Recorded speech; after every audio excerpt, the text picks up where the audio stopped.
Yes, indeed. When you hear that good old game time music, that mean it's game time. How everybody feeling, man? What's up, Coach? What's up, Amp? Was good. What's Was going on, man? good. Oh man. So we drawing down to the end. We got this team that all of us hate. What's on your mind, Coach? Hey, man, it's good to have a after the holiday season, man. And, I know some of y'all might be football burnt out because it was about 950 games on these last couple of days, man. But we just want what I have been seeing all week is the guys that has been playing for each one of these teams, regardless, NFL and college, that love football but has been playing very hard. And that's what it's all about right now. If you love football, you want to play and you always want to win. If you love this game, if it's in the schoolyard, you want to win. So that's what you're gonna see from the guys that's playing. And hey, this is their job, and they love their job, so they're trying to do it well. What's on your mind, Amp? Hey man, look. And then there were two. We down to the last two games, y'all. It is December. We are post Christmas. Hey, y'all know what they talk about this time of year. They say two things travel well, and that's the run game and defense. And they also tell you that this time of year you should be able to do two things well when you get close to the playoffs. That's run the ball and that's being able to stop the run. And I think it's going to be a whole lot of that today, given the fact that the Philadelphia Eagles are without their star running back, Jalen Hurts. Yes, the Eagles will be without their star running back today, Jalen Hurts. So expect the heavy run game from their other running back, Saquon Barkley. That was nice and dirty. That was nice and dirty, bro. I like dirt. Oh man, I like this. Hey, Oh, it's man. still Philly, man. Yeah, man. Also, this stream is brought to you by BetUS. At BetUS, you can receive 150% bonus on your first deposit, 125% on your next two deposits up to 2,000. Promo code YouTube150. I don't know how to feel about this game, y'all, because Bro. it's gonna be, in my opinion, hard to evaluate. I guess we gonna have to, me, in my opinion, kind of get it down to the lowest common denominator, which is judging effort. Is it even fair to judge now the coaches on wins and losses at this point and going forward? Start with you, Will. I absolutely think it is fair. Considering the competition today, bro, you talking division rival. Like, we got to smash these dudes. And I'm gonna tell you, I'm gonna go ahead and give you a snippet now. Amp feels like this is a win-win situation. Yeah. Because guess what? If you win the game, good. You beat the Philadelphia Eagles. You beat Right. a division opponent, not division rival. Y'all know why. But at the end of the day, if you lose, you get a higher draft pick. Win-win situation. Coach, what's your thoughts on what I just said? Like, in terms of evaluating coaching going forward, how is that even possible? It's hard to put the evaluation on coaching. One of the most biggest disclaimers is, oh well, they're playing for the guy. Man, these guys playing for jobs, man. There's 30-some guys on this team. They ain't got no job, no contract next year. They'll be a fool to go out here and quit on their coach, or quit and say, oh, we're not playing for a coach, or we're not looking like a team player, when they need to have jobs for their families next year. So most of these guys that are out here, they're playing for jobs. Some of them are playing for extensions. They're still trying to put up good numbers. And again, some of these guys love football, but hey man, this is their job. They know they're working for the future. They're trying to play hard but not get hurt. So it's hard to say that in a point. But coaches coach they're competitive too. So they're trying to get the best out of players. If they really care about their players, they're investing into them the things that they need to do so they can get better, so these players can attain jobs next year. And that's what a coach does. He looks after his players and he wants to put them in good situations. Now, does they have a lot of say-so or can get these guys fired up? No, these guys are fired up on their own, of their own love and their ability to try to gain work after this season. Yeah. I think it's as we getting ready to kick it off, it's gonna be. I think it's what Am said. It's gonna be more so. If you win, that says a lot more than if you lose. And if you lose, it's gonna be how you lose today, in my opinion. Do you go out fighting? Do you show some cowboy fight, or did it look like y'all just laid down? I do think the evaluations will still be now as we starting it off with Cooper Rush and the offense is on the field. It's just weird. It's one of those things to where they still gonna be judged according to what happened at the end, because I think that's what people remembers. So we started off the game with Rico on the first attempt. I do want to say one other thing on the activated list, boss. I see that they activated Hassan Richards off the injured reserve. Yeah. So I don't know if he's active for this game, but they're probably gonna have him active for the next game because they're gonna want to see him playing some full-time minutes as reps as well. So I think it'll be a good thing if he gets out there on the field and gets into the mix with some full-time reps as well, because we have to let him battle out there so we can see how well he's going to be going into next year. So it's always good for your linemen. And I also want to say one thing, boss. I did say at the beginning. Coach Marv is wearing a green. Don't get it fooled that I'm an Eagle fan. No, dog. This green and gold It never crossed my mind. Here is because of my alma mater, Norfolk State, where I played football at.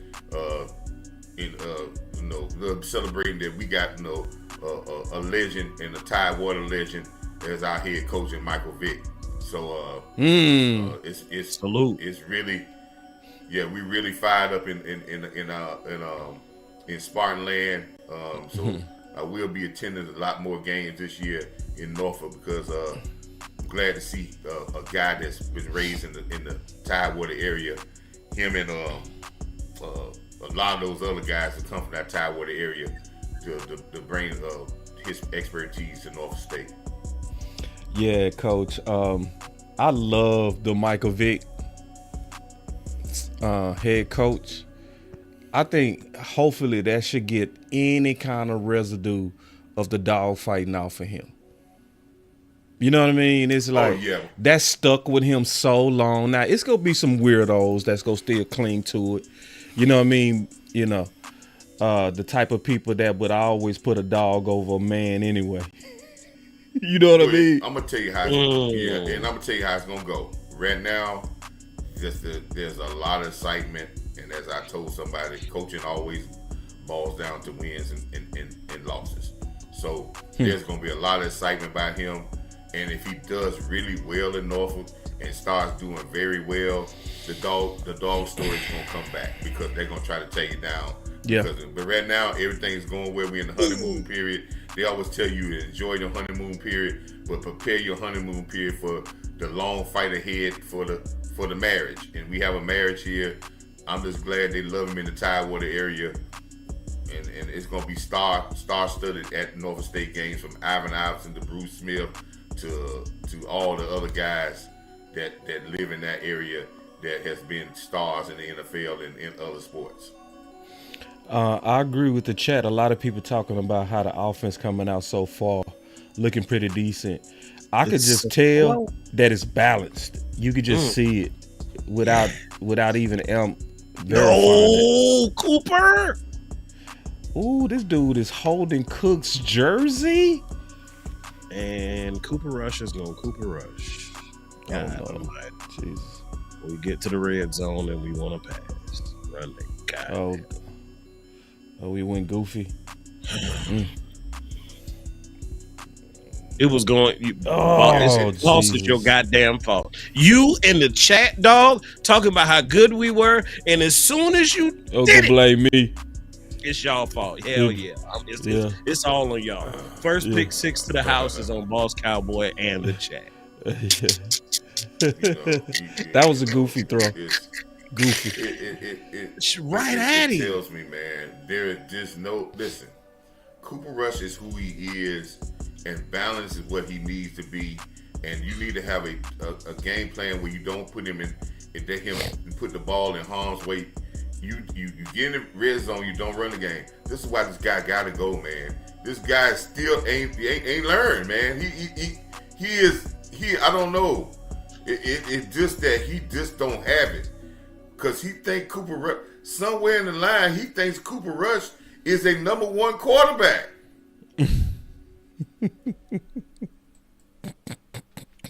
It's gonna be. This is what they gonna remember, brother. This is what. Hey, it don't matter what he did before. People gonna remember these last 2 games. I'm telling you. His faith is gonna be based on these last 2. You better be balanced today. And listen here, man.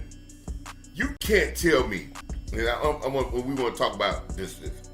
You can't tell me that the Joneses paid $60 million for a quarterback, and they want you to show them, and if they want their head coach to go out there and make another guy look like he better than the guy they paid $60 million for. Nah. This is all McCarthy for you. I don't see how you didn't. It's all him. Yeah, I don't see how you didn't run the ball on 3rd and 3.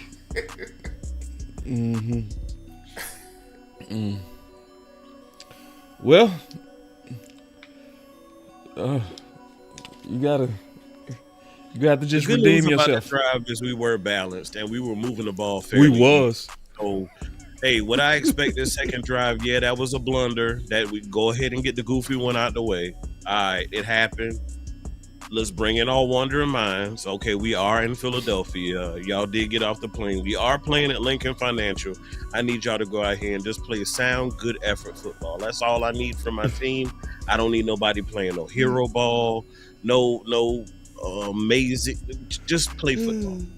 Play football. DC say, hold on real quick, coach. Just real quick. I got you.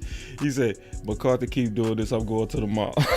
Ooh, hold on. Now, look, there's a lot to be said right there. Look, Christmas done came and went, and Niecy's still spending money. Let me hold something, shawty. For real?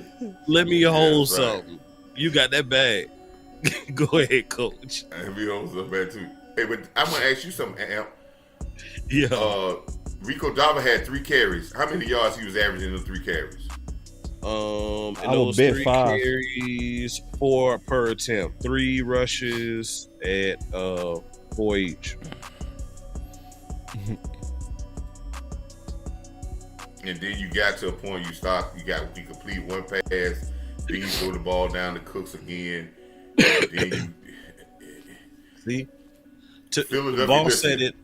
Ball said it into coach. To your point, you said, why would you run right there on 3rd down? Boss asked the question. I gave the numbers. Your running back was averaging 4 per carry already at that point in the game. You only needed 3. You ain't trust him to get it? And then because of where you were, I would have considered, as much as we've seen them go for it on the opening drive this year, you were in their territory. That would have been a prime situation for another run. And then you have your quarterback throwing in double coverage. Why? He actually, CJ read his eyes, man. He gave it away. He stared him down the whole time. Know why? Know why, boss? Look at these patterns. Nobody's attacking the deep middle of the field. So everybody's going to squeeze it. You got nobody attacking the middle of the safety at all. Yeah. And you got a history of running 5-yard patterns. If you're a defensive back and you can't sniff that out, you need to be out of the NFL. You need to be out of high school football. If you see this on film over and over and over again, and you say, well, they're going to throw the ball over my head eventually. So I'm going to keep backpedaling. And look, this drive, 2 plays, 2 rushes, and already a first down. So we don't even see a third down on that series right there. And this is supposed to be a championship playoff caliber defense. And we running over them with ease. Look at how confident that line is when they moving forward. I don't like Turpin running the ball. I know a lot of y'all cool with that. I hate it. His frame too small. They're gonna pop it. That's if frame, it wasn't if it was not for Vita Vea being a nice guy last week, he would have his ass separated his shoulder. I hate it. And they keep putting them back there like it's smart. You know why? You know why he did that? CeeDee Lamb ain't playing this week. Can I say something, and boss? This is crazy. Why you got Turpin back there and you got a guy that you drafted as a running back that's the same size as Turpin?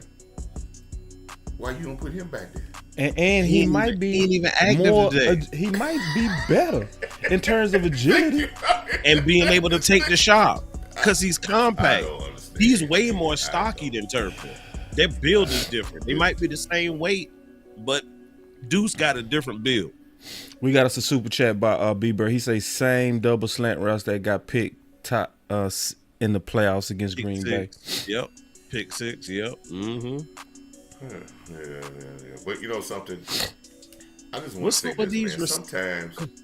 Sometimes guys are good guys, but the game has passed them by, man, and the bunker can't help you. Yeah, I think if anything, they done definitely figured out Mike McCarthy. I think his pattern, his play calling. Hey, I see something, y'all. That boy Cooper Rush threw that thing up to Jesus. That boy I see had to go something, get y'all. that thing. These Dallas no-name 3rd, 4th, 5th, 6th receivers gonna make these rookie Philadelphia corners look like boo-boo today. I'm just telling you that now.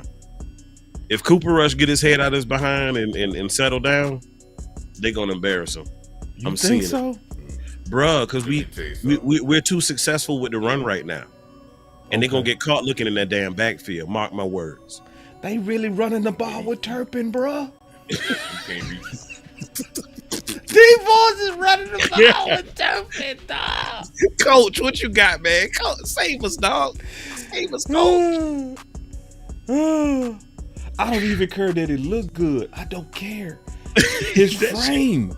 That shit working. Eventually, somebody go blacked out. Yeah. And I'm not wishing that on him, bro. It's just physics. It's gonna sound just like this. They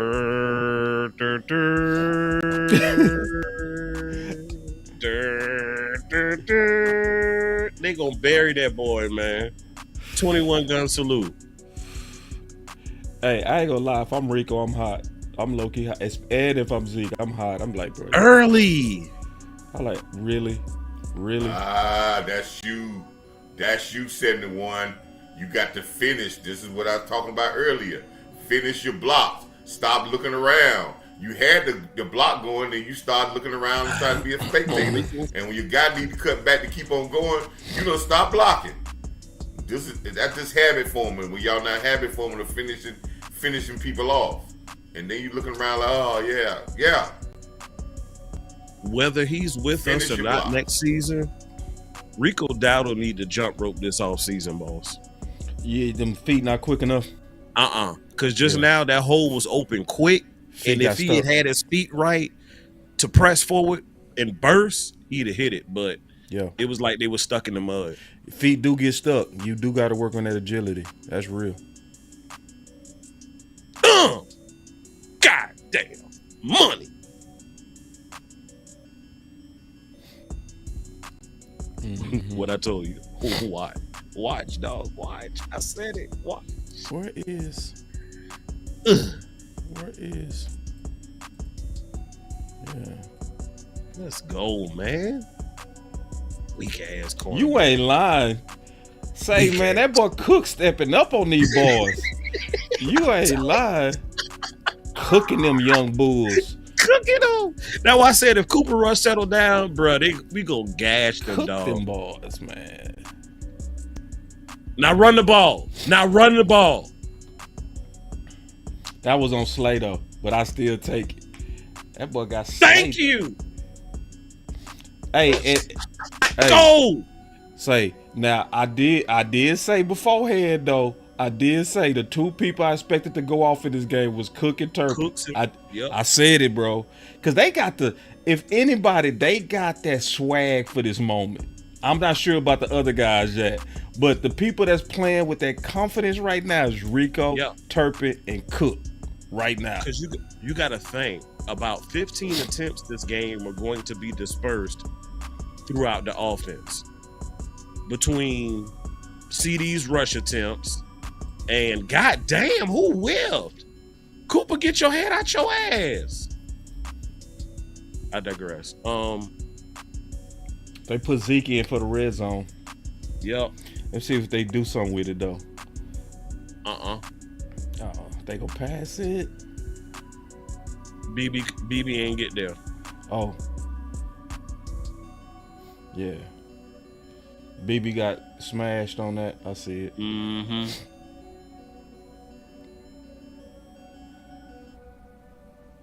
Come on. Damn, man. I hate this. Was that BB or Tyler Smith? Oh, they gonna pick it up. Oh, they gonna pick it up. That's an impossible block for BB if Tyler Smith don't post it a little bit. If he don't post that block, then you can't expect BB to get the scooper guy just that fast if you don't give him no help. That's what I said too, Coach. You gotta give him help with that. Yeah, it looked like that was on Tyler. Yeah, he went to go get linebacker because he thought linebacker was blitzing because linebacker fake like he blitzing. So now if he blitz, you got to get out of there. But you still, the closest man, you got to handle that guy first. So you got to make sure you post him up so your BB can get a chance to at least get him and drive him. If you don't touch him and BB coming off of that center spot, it's gonna be a bad spot for them.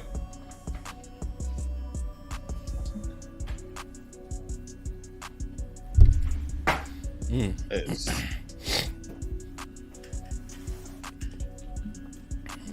me see what this. What I told you, boss. You said they was gonna cook them young bulls. You said it. Hey, smoke with me tonight.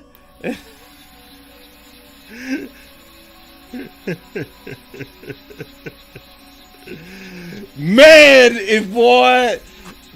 let's go. I would love to smoke Philly right now, bro. Did I call it or did I call amazing. It? You did. You did. Bro, Toby just mossed this man.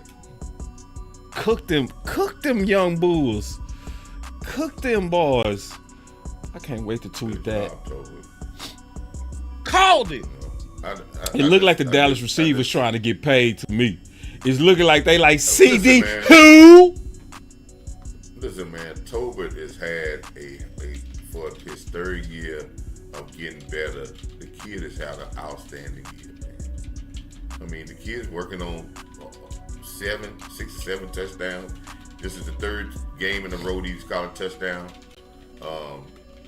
He's not gonna get 30 catches in a game, but he's getting catches. And yes, he's gonna have some drops, but that's in everybody. So the kid has had a great year. I think sometimes we take wins and losses and over exaggerate and kill players because we say, oh, we need somebody else. But the guy's coming along and he's gonna be in Dallas next year because he's under contract for another year. And you get productions like that out of a third round draft pick money, you'll be a fool to let him go. Because if he gets better, a little bit better, his numbers gonna get a little bit better. And I think it will get better if they have somebody who's had a better passing game to increment and be able to use his skill sets a little bit better. Hey, I'm just playing, D.A. Lee. I'm just playing, bro. You know I don't mean that. I'm saying that they playing motivated. It's what I'm saying by that. Like, don't take me literal. is they're playing motivated. It's what I'm saying behind it. And I said what was going to happen. I said, man, this is a chance for the receivers to make some money. And this is what you want to see. I want to see receivers fighting. Like, man, y'all disrespecting. That's what I mean by CD who. Like, come on, y'all. Y'all got to stay with me. Super chat, boss. Yeah. And then that's 7 touchdowns. Ain't that 7?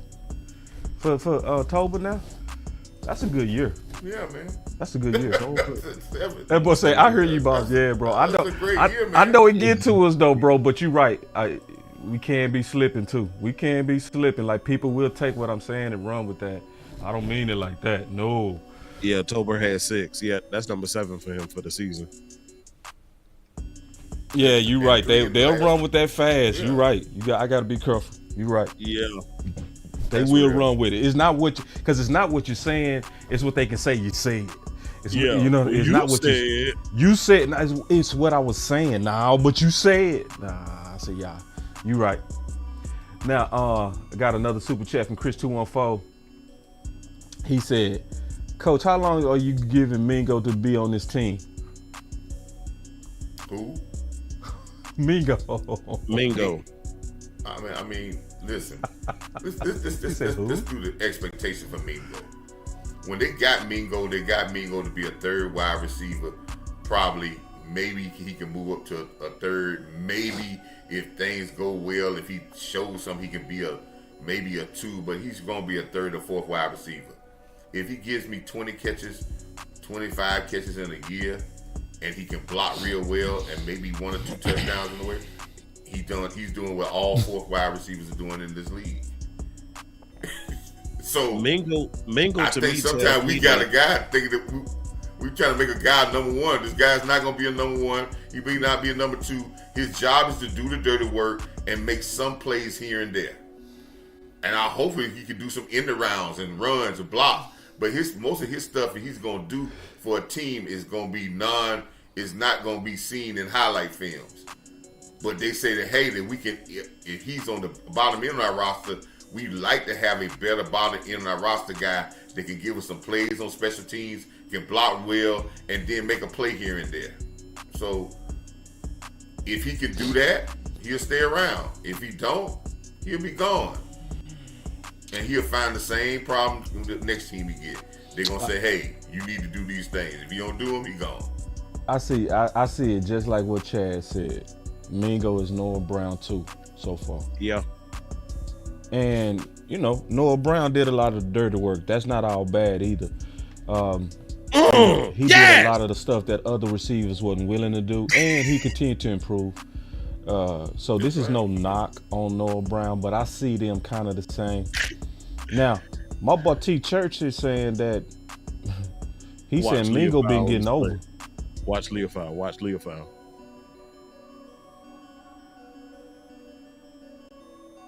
That's what you're supposed to do. Exactly what he did. Because he was within the 5 yards. That's legal. Splattered. That's within 5 yards. And that's how you should. Yeah. That's how you supposed to do it. Like just eliminate him. Why be friendly? I love it. Yeah. Eliminate him. He within 5 yards. You can be physical. Oh my God. What he did right there? What is he? He's a linebacker. That's a receiver. We tell you anytime you got a flying in your vicinity, use your swipe swapper and smash them. You don't let flies fly around grown people's head; they get smashed. That's right. So that means if a tight end try to block a defensive end, you tell him you try to dominate him. Say, hey man, you would deal with somebody your size. Don't come in this. Hey, don't come in here. This like mouse in the house. And he said this was a mouse in the house. That's right. And he stumped the mouse. That's right. He was setting the tone. Mouse in the house. Leofold going forward, bro. That's a win. That's a good pick. They've been doing a lot of wolfing, bro. Get him off the field, D. That's what I'm talking. Get them off the field. I like it. 3 and out, quick. I love it. Come on, let's go back to work. Let's take this lead now. Man, no more interceptions. Stay balanced. Stay balanced. Extracurricular on the field. They hot. We under their skin. They hot. Philly looking soft. Philly looking real soft right now. You looking like some marshmallows. You looking soft. Keep in mind, this is our B team, Philly. We going against your freaking the only person that's the B team is your quarterback. And your quarterback. I would say this. We have, and this is what I like about us, this game against Philly. And I asked Philly if there's any Philly fans in the chat. When the last time the Philly swept us in the season? It's been a long time. I can tell you, we done swept y'all in the last couple of years. We done swept y'all. So I mean, there's nobody in this division can say they done swept the Cowboys in a long time. There's nobody. So I mean, and listen, and when I say that we have the dominance, and I don't want people talking about championships and whatever, but when we have the dominance in this division like we have with more divisional championships, nobody swept us, we have won more division championships. I'm saying that in the division is the best division in football. Yes, our division has more Super Bowls than anybody else in the football. Don't tell them, coach. Dominate the best division in football, then that should get some credit. And we've been in this division less time than everybody else by 2 years. Hit the wrong button. Yeah, I like Coach Marv when he petty too. I like petty coach. Ooh, I like petty coach. When coach talk that, hey, I'm like what I'm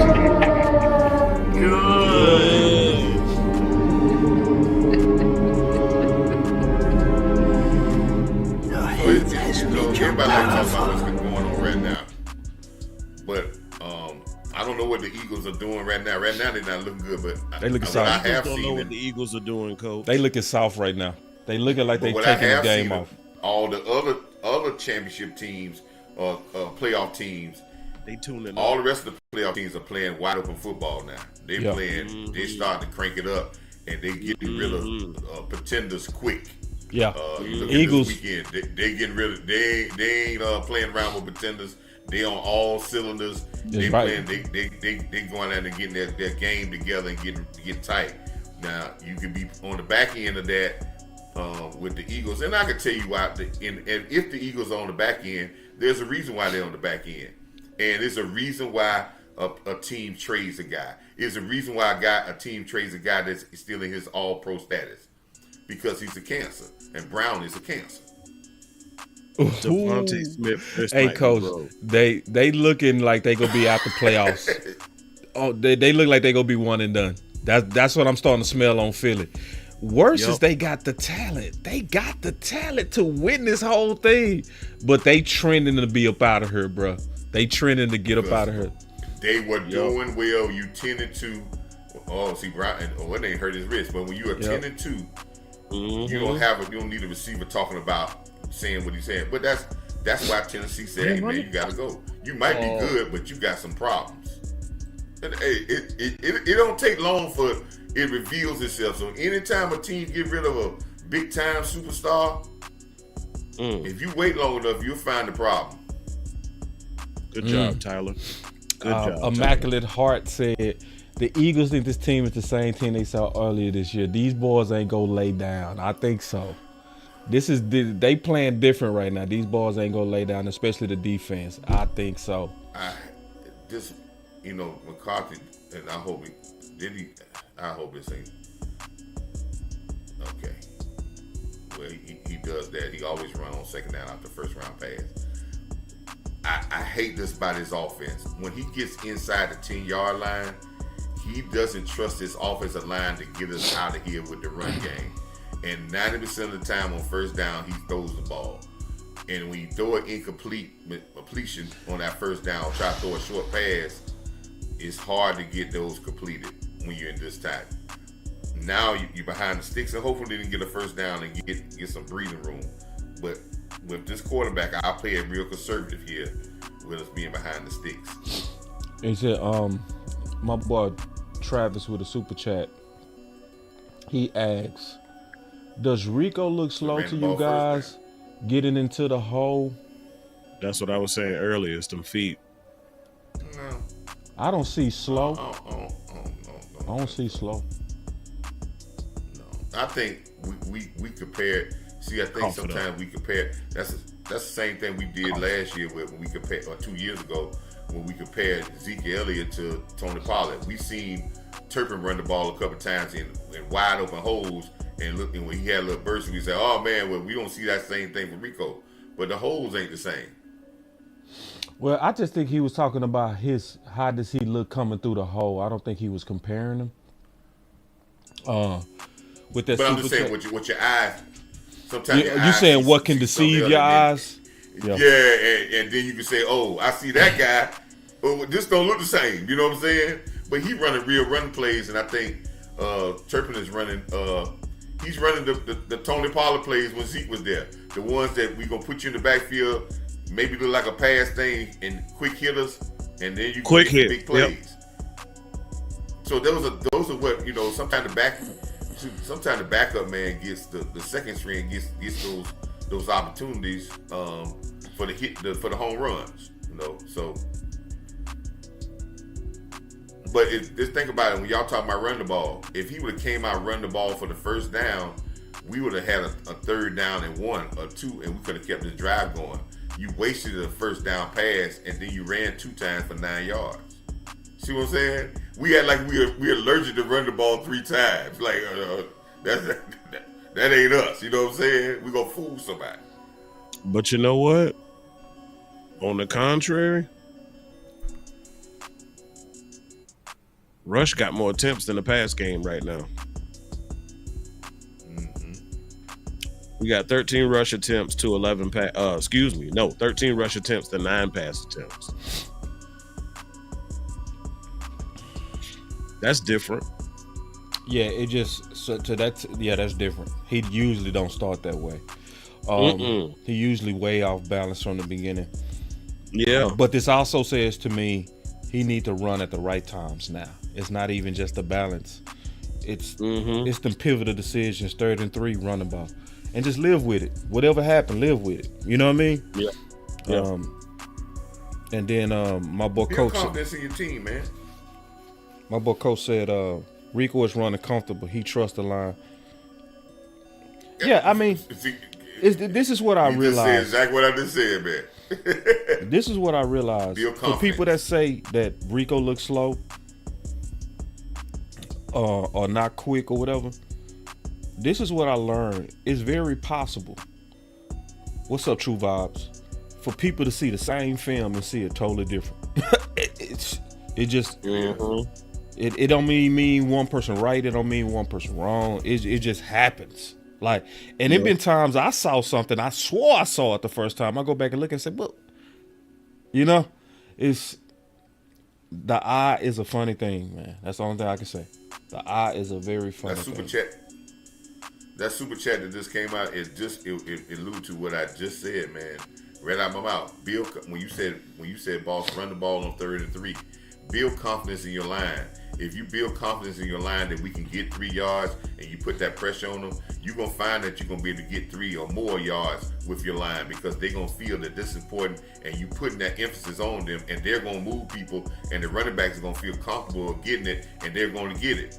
But if you shy away from getting that and always shy away from it, then when you go back to say, hey, let's run the ball, they're not going to have confidence. And running game is a confident thing, man. It takes all 11 guys to have a run game. And I get so upset when people be talking about, man, the running back have a bad game, it's all on him. No. When a running back has a bad game, that's all on everybody. Yeah. It's on 6 people minimum. It's on the tight ends, it's on receiver. Everybody got, because somebody, if you don't do your job, you want them to do their job, and if you got a great running back, he's going to make you look outstanding because he's going to do his job. But he wants you to be able to at least get to the line of scrimmage, 1 yard over that line of scrimmage without being touched, and then he can say, I can do the rest of it. But if he's getting touched right at the line of scrimmage or have to study his feet like he did last week, then you're not going to get nothing out of the running game. And they fixed that this week. And I think they went over that to get and they trained it this week to say, hey, we got to help our running back out. Real quick question. What would we call successful in terms of maintaining Saquon? What would be a great We D? did last game. I think we kept him under 100 yards last game. We did. He was Now, granted, they didn't need an incredible performance from the last time we played, but we still held them underneath it. I think we can do it again today from what I'm saying. Do it again! Let's get the likes up, y'all. That's real talk about my boy Travis, man. Let's get them likes up. I tend to not ask and watch parties, but that's something we need to do. Is, we got a lot of people kind of hanging out up in here. That's cool. Just hit that like while you chilling. They want Saquon to have a couple of big carries and get well over 100 yards where he don't have to watch the clock, fake. man. Clock, man. He great instincts to fire through that, but he running like a linebacker that playing Pop Warner, man. He running square, standing straight up. He's scared to get behind his pads. He's scared to put his helmet and shoulder pads on somebody, and that's why he can't make plays and make tackles. He run through there like he was running straight up, like he's standing tall as, because he's scared to drop his shoulders and put his helmet and shoulder pads on people. And that's not the LSU guy. If you watch tape on him at LSU, he was behind his pads. He did everything behind his pads. And now he doesn't play behind his pads. He plays like he's standing up. He plays in front of his pads. I gotta say, this seemed like another good showing so far from the defense. Like Zimmer was clowning. You know what I'm saying? Old man Zimmer. You know something? Old man Zimmer. I heard something in his statement, and I'm kind of concerned about it. When I heard him say, it's been tough. I don't know how much left in this tank, and that might be an issue. Sometimes when you out a while and you come back in that grind, and you say it's tough, it can be, hey, I don't know, this was tougher than I thought coming back. The grind of it, right? So, and when he said we'll see, I don't know if his, because you got to think about it, man. Bill Parcells didn't leave here because of Jerry Jones. Bill Parcells left here because he couldn't go no more. And he tried to do general manager, he couldn't even do that. And he let it go because he said if he would have kept on, he wouldn't still be living right now today. He just ran out of gas. And that was a very telling statement. And it's tough if you're in a situation where you want to do something, and I'm not saying this, it'll eventually come out. And it's tough as assistant coach if you're in a situation where the philosophy ain't your philosophy. Yep. But you have to be a good soldier. Yeah. You know what I'm saying? Coach. You got to be a good soldier. Coach. I'd have been there. You know what I'm saying? Yes, sir, boss. It sucks. Like, it sucks. Yes, sir, boss. It sucks. I got to do it your trash way. Hey, coach. I want to throw out another possibility, though. Because he could have been referring to the grind. He could have been referring that it's tough to work here. Right. You know, and then another third possibility I want to throw at you, get your thoughts on it. It could be him being smart about knowing that he hot right now and trying to kind of muster up some leverage, you know, for negotiation. That could be too, man. All those can be possibilities. Be true. But you cannot say for Zimmer's been in this game a long time. And if he's an alpha coach, which I think he is, and he wants toughness, he's not going to be around a beta guy and let him lead him for long. That ain't going to happen. So, yeah, and I hope he's good. But it's tough though, man. And you think about it, Zimmer been out for a while and getting back into it. It's tough, man. This job is tough, man. And he's working with some young guys. But I think he loves working with these young guys now because he's molding habits that he wants with them. So he don't care about the cornerbacks being out and he playing with younger cornerbacks because he's molding good habits. He's molding what the habits he wants them to have. He's molding. That's you what said he wants that perfect. now. He's molding good habits. Them the habits he wants. That's right. That's right. So because this team has bad habits. This team is just a very sloppy team because this is the mentality of they have bad habits and they usually play better when they're not expected to play good. But if that's how they're being led, you need somebody that says, no, I expect you to play better when you expected to play better. Not when people dissing you, then you start playing a little bit better. I think I don't want no team to rest on our laurels. I want them not to get complacent. Because I think that's the comment of the year right there. The good habits that Zim is molding. For real. Because at this point, it does look like they playing out of culture and not situation.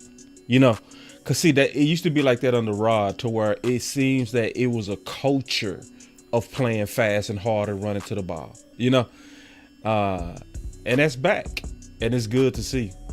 It's real good to see. You got some guys to get some rhythm in there, but I will say this, man. If Cowboy Nation want when we talking about free agents, and we talking about this, if the Dallas Cowboys don't sign Osa back, damn getting free agents, because you ain't gonna let's go out and be dealing free agents. If you can't sign a guy in your own building that is gonna be a star, that if you look at all the measurables that's doing better, then what's going out and get somebody else that somebody else done let go that's on the back end of his career, and you got a guy ascending. If you can't pay the money for that, you can't pay the money for nothing else. What's our balance? Amp, what we looking like? 15 rushes to 9 passes. 15 to what? 11? Yeah. A lot of plays though. A lot of plays. We in this in the second quarter, right? Yeah. Just now, starting. Well, let me give you another. And this is a coaching point. What coaches look at. Mike McCarthy talks about this, running the amount of plays. He always talks about running plays. The Cowboys have probably in the last 3 to 4 years have been second or third in the amount of plays, offensive plays they run per game. That's amazing when you can rank at the top of amount of plays you're running. That means your defense has been getting off the field, you've been getting a lot of turnovers or whatever. That's another credit to say if you running that many plays, man, you should at least say, man, your running game should at least be close to balance because you got a lot of plays. I could see it being unbalanced if you was running like 50 plays a game and you want the quarterback to throw the ball. So 30 runs in a game, it should be easy for the Cowboys when they're running 70 plays a game. That should be easy. Damn. They say Rico got 40 already? Damn. 12 attempts. Ooh. And he just got a pass. He just got another touch. He got 12 attempts? 12 attempts and what? 1 reception. 43 yards. I see what you're talking about on that jump rope too. It's his cuts. His cuts not crisp. That knife too dull. Yeah, the knife a little. I see it. I see it. It ain't. It's subtle, but it's something he got to get better at. That'll give him an edge. See, this is why a touchdown catch don't give me nothing if you go out there and do this. See, it's a total game, son. It ain't just catching balls. You got to go out there and be physical and block. You can't go out there and see. The reason why that got it because you came off lackluster and you ain't telling. You did come at it aggressive. And that when you waited and the guy get up on you, then you have to hold. These are the type of things that I want to see coaches on them get. It's the little things that is going to make this team or break this team. And if you catch a touchdown pass, everybody patting you on the back and say, "Oh man, you got a touchdown pass," but you missed 9 blocks that nobody seen that killed 10 plays. They was like, "Oh, he caught a touchdown pass," but he had a boo-boo game. Is Mingo out there? They found Mingo. Let me see. They found Mingo. On a fade? Oh, on a stop. Okay. All right. Yeah. And that's what you. This is where you cool with a stop route. Right. This is where you Not cool with damn red zone. 1st and 20. I'm cool with it because you at least try to get half of it back. Yeah, I'm cool with it right now. We have business already, man. We done killed them yards. Let's go. All right, Mingo, let's go, man. Mingo.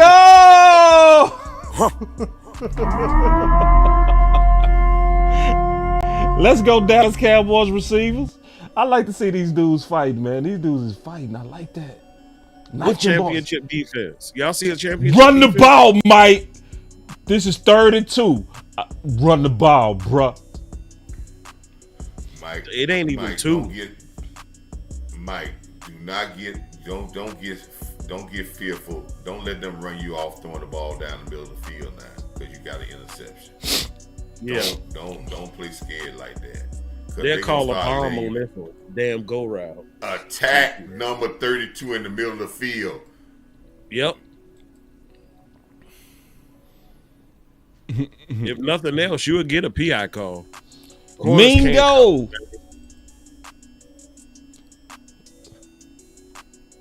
Mingo time. Come on. Let's get it. Somebody asked about. I think Star asked about it, and I hope she's watching this and give a shout out for great work she does, man. But she asked a question about.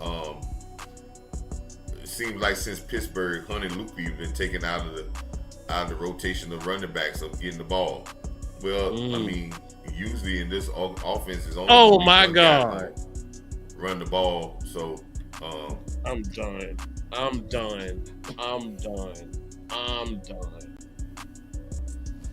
He threw it. 3rd and 1. Don't tell me. We got it 3rd and 1. We run the ball here. We've been getting 5 yards. This is what we waiting on right here to run the ball down here. Oh God.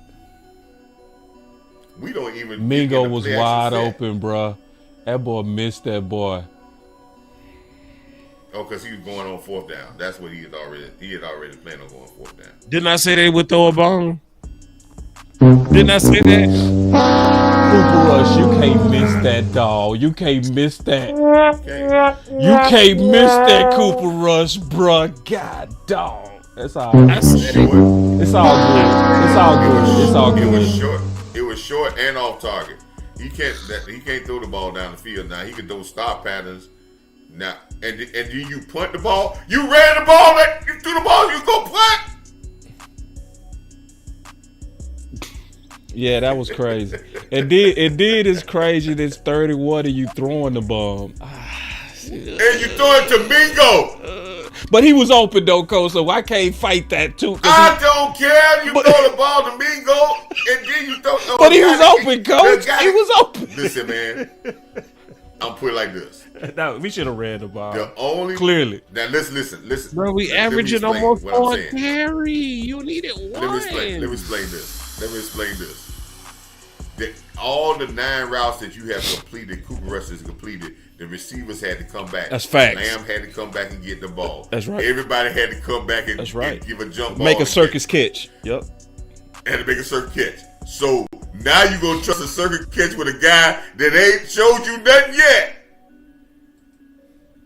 On a 3rd and 1, and you didn't run it off of play action. You ran it off a straight drop back. Yeah, you didn't even. No play action. Oh my God. I said they was gonna throw a bomb. I knew it. Hey, but listen here. If we win this game, know we're gonna have punters out there. We're gonna keep on saying, man. I'm telling you, man. it would be the biggest. It only gonna get worse from here. It ain't gonna get better. It ain't gonna get better. Cause somebody, you can't tell me the defense ain't on the sideline. This is what Zimmer is talking about is tough. You can't tell me Zimmer ain't sitting there like, no, coach, he going too far. I don't think that's what he was referring to. But B Bird said, great play call, terrible pass. And I know why you saying it's great because it worked. What's great about that play call? Because he was open. That's what B Bird said. Open? Yeah. It's a low percentage play. But situationally, it was bad. Two things can be true. Quarterback. Two things can be true. I think both is true. Yeah, that was. Yeah, that's true. Chris 214, this is true. Even on Madden, we know better than this. Yeah. That part. On Madden, I'm running. I swear to God. 31, 33, I'm running. QB sneak, run. Every time. The reason why put him on his butt. Good tackle. The crazy thing about that play, what makes it a low percentage pass, low percentage play, because yes, he might have been open, but you need so many other things to go right for him to get to the ball. And if the ball would have got there, he's got to catch it. That's right. You could have done that on second down. Oh! Mike almost got that one. Woo! Good tackle. But I'm sorry, coach. The first down was the most important thing that we need. That's right. That's right. Come on, D-line. Come on! That was boot. Boss, get the button! What the fuck was that? Oh no. Wait. Let me get the button. What's going on? Well, let me see. What the fuck is that? Let's go, man. Zimmer D on these boy, man. Hey, man, that boy Louisville is making some money, bro. What the fuck is that? What was that? What is he doing? Okay, Okay, that Louisville put his hand on his wrist. That's why he did that, Al. Yeah, that's right. That's why he did that. What the fuck is that? Okay, now I get it. Oh, that's why he went spinning. Yeah, because he had his hand on his wrist. Because he looked live. It looked crazy. Live, it was like, what the fuck is that? What was that? Man, Zimmer, man, Coach, I think you put it on the bumper sticker. What did you say? Zimmer got it a habit? What'd you say? He teaches these young kids that have good habits. That's what it is. And to play, and he's molding kids. He's molding to have good habits. And this playing time is where he can adjust the habits, because we don't have people out there pumping them up or just going crazy and all in the ear because it's low expectations. But the amazing part is the greatest part about coaching is not coaching guys when the expectations are low, is controlling them when the expectations is high. That's more important in these days, because it don't take but one little win for people to start pumping them up like thinking that they the greatest thing since sliced bread. Boy, that Micah go get him one. He keeps Micah. He getting right. Micah is right there, man. The second half Don't gonna be crazy. Don't look End of the look second, like beginning of the third, gonna be crazy. Don't look like the Overshawn. Coach, There's really no difference between Coach. Look, he was typing it, Coach. I was typing it. Look at this. I said, I was just finna hit sin. I said, Morris has picked up where Overshawn left off. I was just finna hit sin, Coach. Oh God, boom! I just hit this. Oh my God, bro. Coach, I was just typing that. Between what he did earlier when he first sat Devontae Smith down, since then he looked just like him almost. Yeah. In some ways, better. In some ways, cause see, I ain't never seen Overshawn turn the corner like that. Yeah, I have. From a pass rush. Quick. He covers ground quickly, but as far as getting around that corner, Leofold got him, bro. They different, but both impactful. Yep.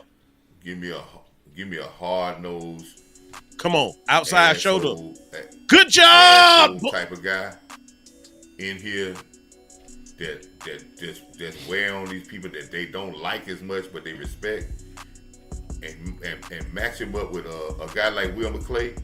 Man, I have a dynasty in here, man. I have a team that will know. I'll pay about 4 or 5 players, and I'll rotate them out. No, I won't have a whole lot of people. Kansas City don't have a whole lot of people paid.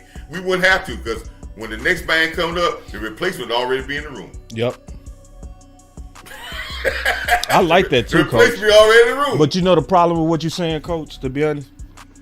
I don't think a lot of Cowboy Nation can handle that. You know, we fall in love.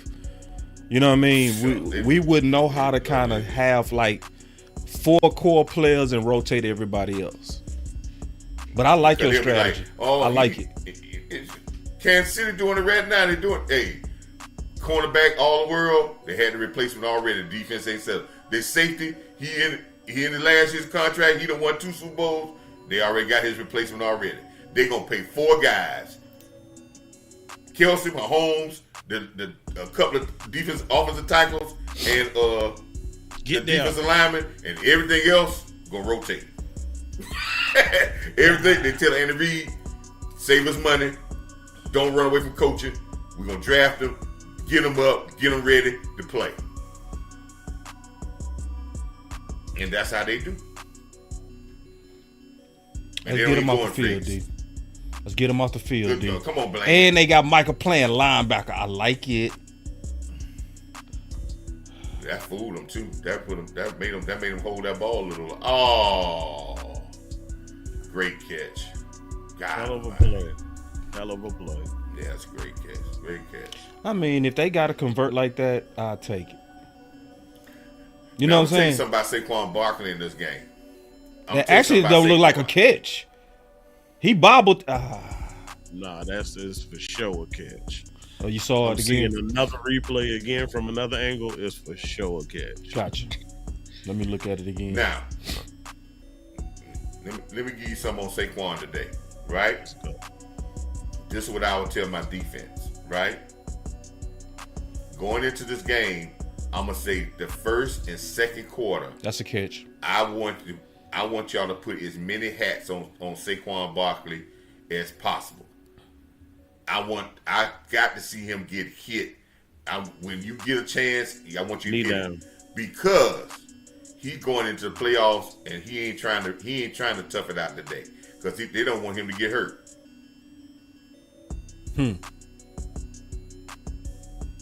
See how he run out. They don't want him to get hurt, and he's gonna play tough, but they can't afford him to get hurt going into the playoffs because they know he get injury prone. So if you put some hats on him today, and it gets close in this game, guess what he gonna do? Gonna tap out. Pick. Sadly, it should be about 17. God damn. It should be 17-0 right now. He down right there. He down. Fucking trash. We went offside. We got offside. No, he snapped the ball. That was on them. Yeah, 3rd down.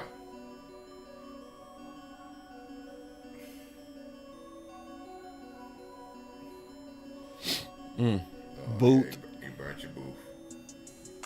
He got you that time, booth. What AO?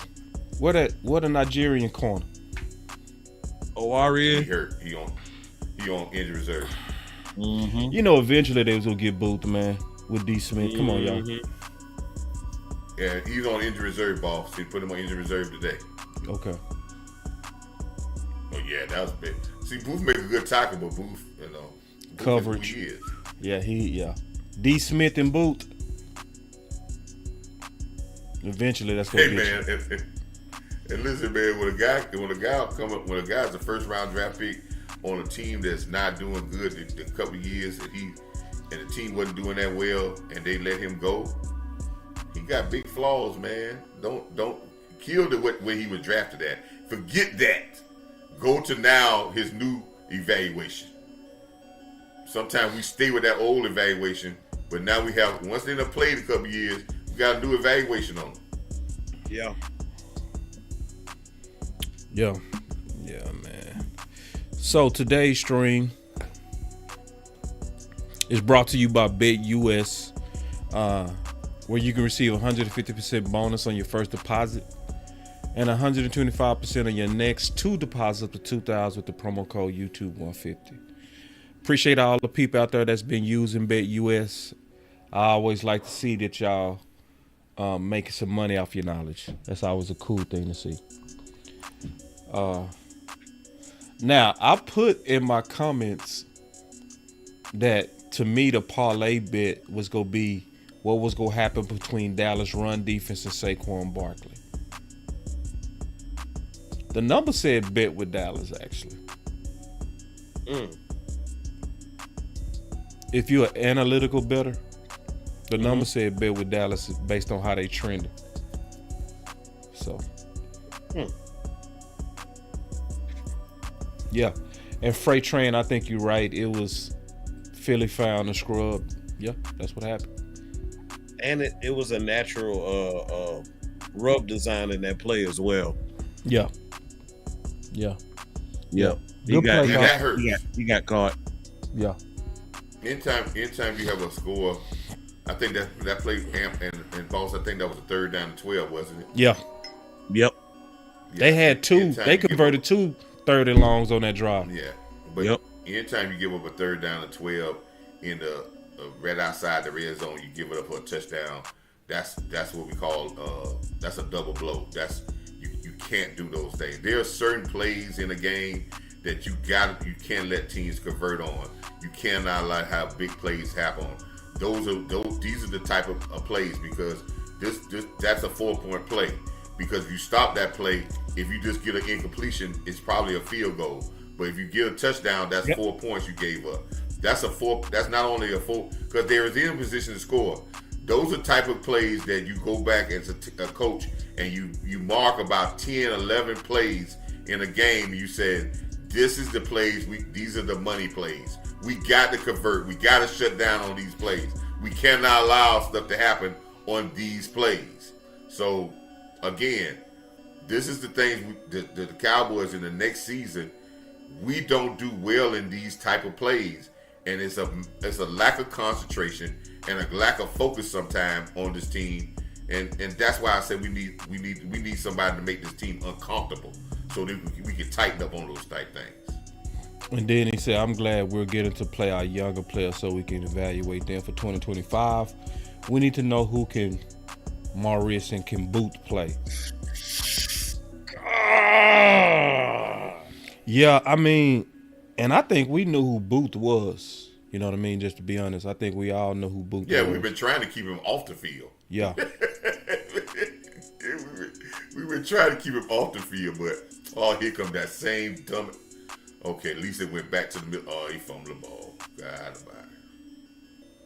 no, we recovered though. We got the ball. I mean, it's time to say it. Ferg didn't have a good year this year, man. I'm just being honest. He didn't have a good year this year. He didn't build on what he did last year. Was it the podcast? Philly ball? Don't let Philly snowball us, man. I don't listen. I don't think Ferg had a good year because I don't think Ferg was utilizing what Ferg could probably do best. When he had games and you threw the ball down the middle of the field, he made big plays. But we gave him these 2-yard passes because that's what we do. And like I said, man, a lot of these guys would be a better year if you rip this whole offense out and have somebody bring a brand new one in here. And I know some people are, oh well, man, you want to keep the continuity. Man, listen here, guys can change in the drop of a hat, man. But this has been the same offense for 8 years, 9 years, and if that can't, and I hate to say this, you know, you're gonna have different offense. Tom Brady had 4 or 5, so you gotta be able to change with the times, and it will make you fresher and it'll make you less predictable. Because I think they're really predictable now. Yeah, to me, D.A. Lee, I think it was a lot of offseason hype on Ferg. It was, to me. Like, this is not saying he's not a good player. He's a good player. This is not saying he don't got a chance to be one of the best tight ends. I still think he does. But I just don't believe in tight ends generally in today's league being number twos. I don't believe in it. You very rarely see it. It's a few generational pieces who are capable of doing it, but other than that, nah. It hardly ever happens. So that was a big bet to think that was gonna happen. Again, that's not saying he's not good. That's not saying he's valuable. But if you gotta basically even limit him to, we gotta basically adjust attack at the middle of the field in order for you to be successful, that to me even limits you as a threat. You know? Mm-hmm. Because like any real weapon is almost always a threat. All over. Like Kelsey, he always a threat. Always. You slant routes, out routes, in breaking routes, drag routes, over the middle, wherever. He know how to really box you out, make them big catches. He's a red zone killer. But Ferg might be better next year. He might have needed this year. To humble him a little bit, make him more. No! Damn.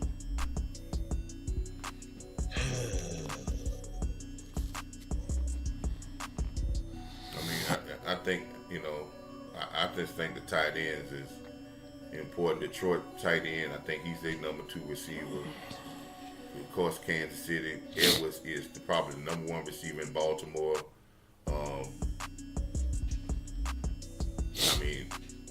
The great teams got him. That's been for a while.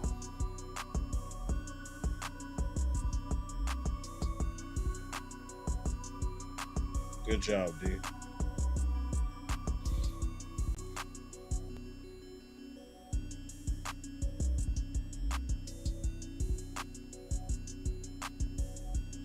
We need us a pick 6. Yep. That was a bad alignment. That was a bad defensive alignment on that tush push. It was. Yeah, it was. I agree.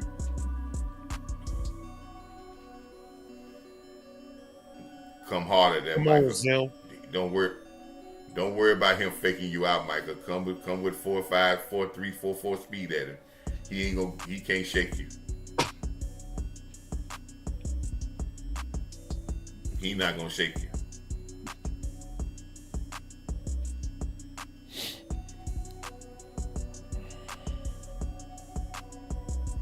Come on. Get off the field. Get the ball. No, come up some. Come up some.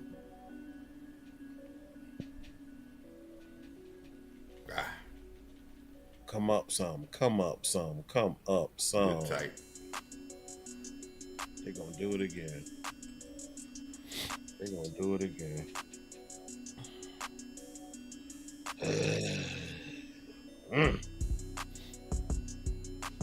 I definitely agree with this chat. Trey McBride, Brock by Sam Laporta.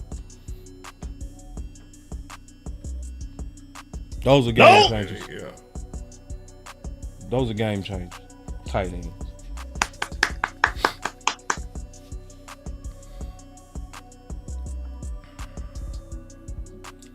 Bro, he got the ball.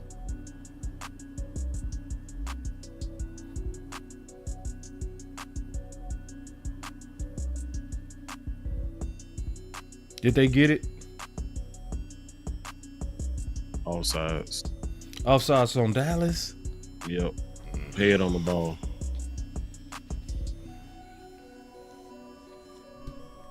Jordan Lewis. Or Micah. No, Micah was, yeah. Looked like it was Micah. Him was offside, yeah.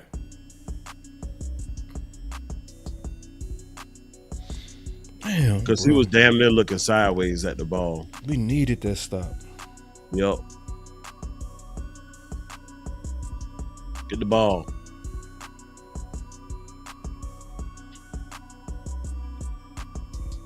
Leofile pulling too. Let's go. Come on, dog. Man, it's so interesting to me that they got Becton playing right guard. That's just so interesting to me.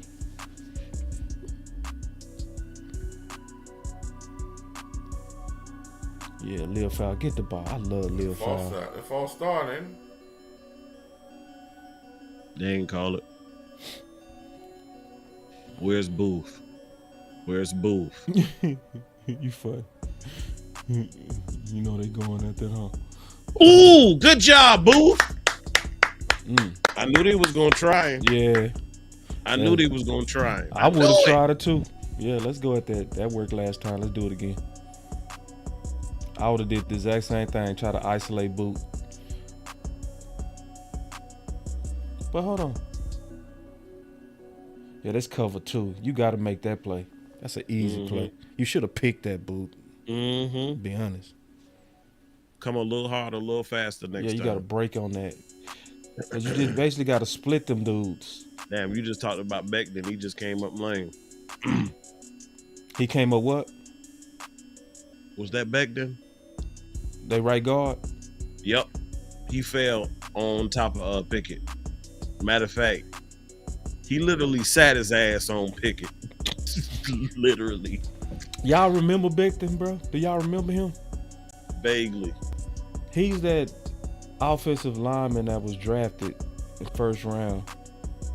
But he ran like a stupid 40. It was like 4.8 or something.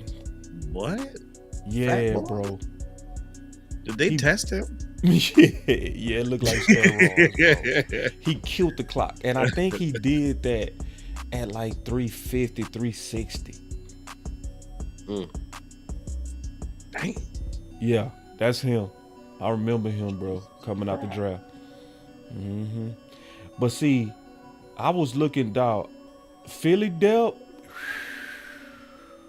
they got some depth on that outline, bro. Some real good depth. They really believe in the Marshalls, and they use them too. He ran a 4.9, yeah. Yeah, and I was just looking. I was like, they got quarterbacks Becton? don't run 4.9. Exactly, bro. This dude was 350, 360, ran like a 4.9, bro. It's crazy. It's crazy, bro. It's unheard of, bro. And they got that boy playing guard. He was a tackle. So they just let you know what Philly line is, bro. Philly got some big old. Come on, Zim. Draw it up. Yeah, that boy measure. Ooh, draw it up, Zim. This is why people hate watch parties, because people like F give it away. I don't mind, bro. You can tell me what's coming. I don't mind. Some people hate it. I'm cool with it.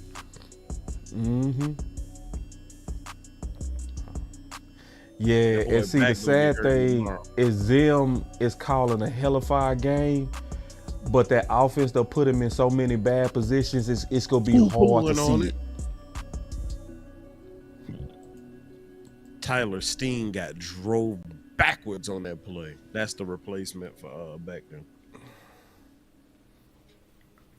Tyler Steen.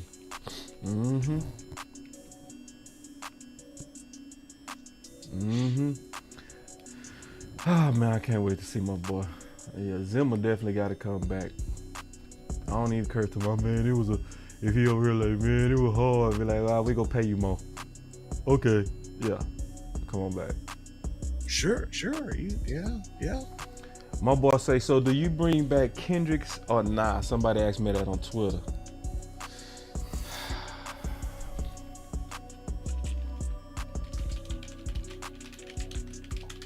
For me, it's a nah. Only reason I say yes is because Overshawn out. If it wasn't for that, Yeah, he could be. I'm going with the He future. could be but it could be. I'm bringing Kendricks back because he's gonna probably come back with a lesser salary.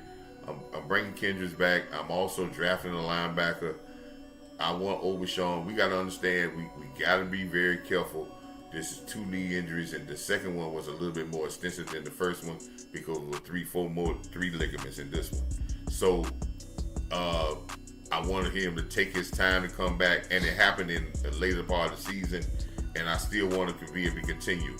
If you bring Kendricks back, he's only on a 1-year contract. When Overshawn comes back, if he comes back middle of the season or whatever in full strength, then, hey, we can be able to rotate him in. We don't know where some injuries is, but Kendricks coming back is a great asset. He's played very well this year. He has his limitations, but you can put him in situations where he does well. And I think he's really teaching these linebackers how to really play. So, again, what y'all said about Zimmer, I like what Zimmer is doing. But we're not going. If we want to win, we got to stop being dysfunctional. If there's a new head coach in here, he decided who's going to be the defense coordinator.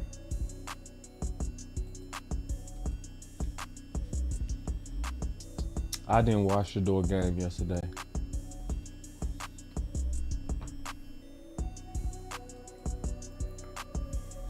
And then my boss said, Overshawn is done, man. I'm not relying on him anymore.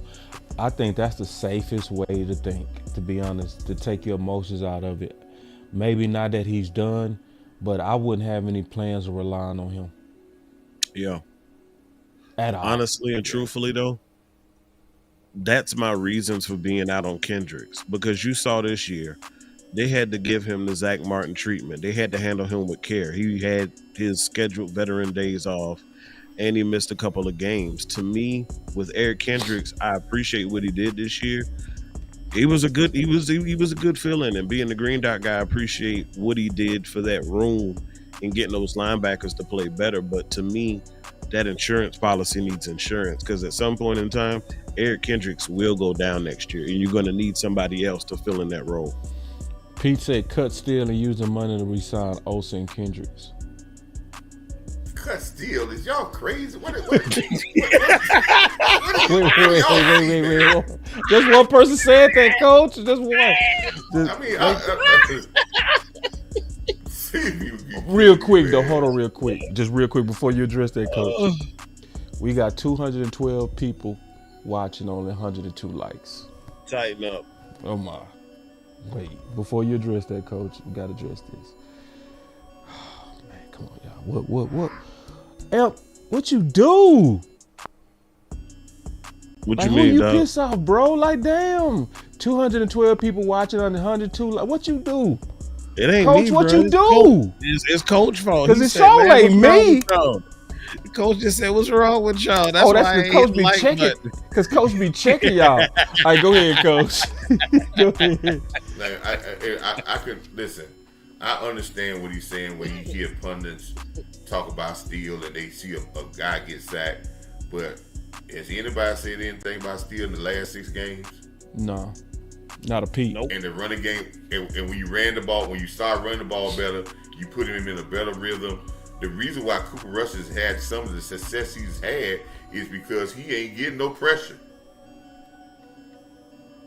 So, I mean, again, man, sometimes I think we one guy face mask perfect, man, but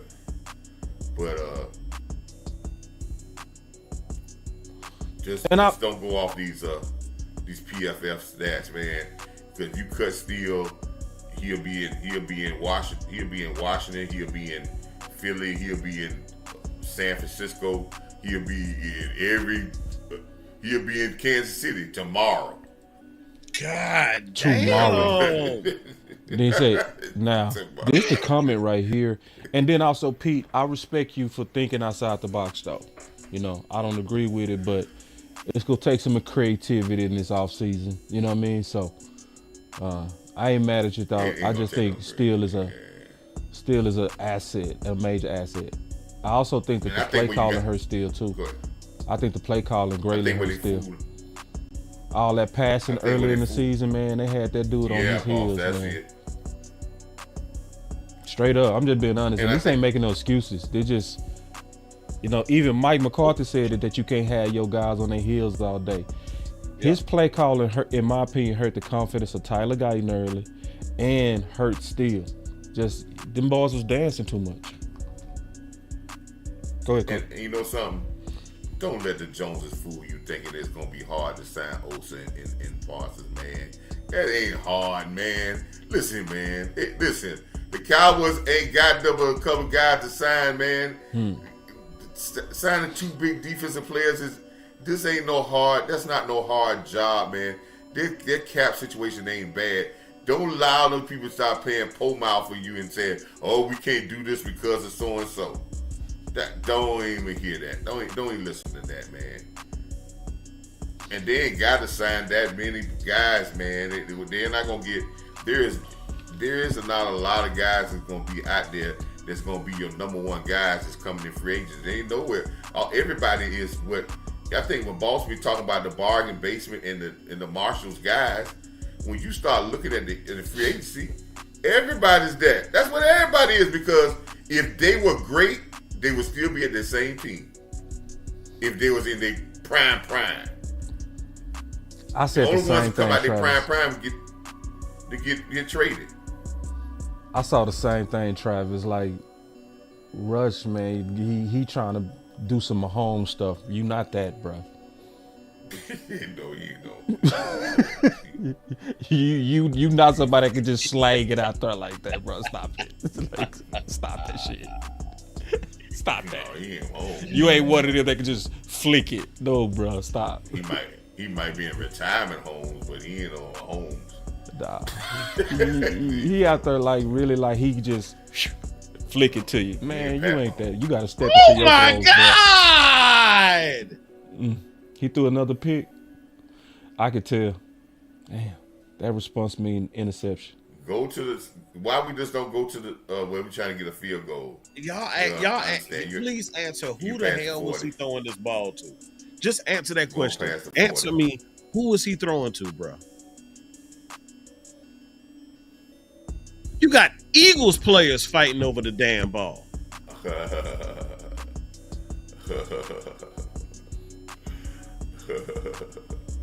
I think we are. Oh boy. You man, you might as well should on the cool. You should have played Trey Lance if he gonna be playing like He this. can today. do this. He For can real, do you that. should have played If Trey can't Lance. do If he that, gonna be- man, if he can't do this, man, he don't need to be in the NFL, man. Right. What kind of bus is this guy if he can't do that? I mean, you taking all the air out the room, Cooper.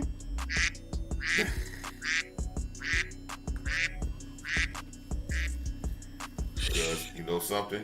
You make a drive, that first drive, he gets down the field and he be throwing and we say, "Oh man, he gonna kill these guy doggone defense back." Man, Cooper Rush doing good.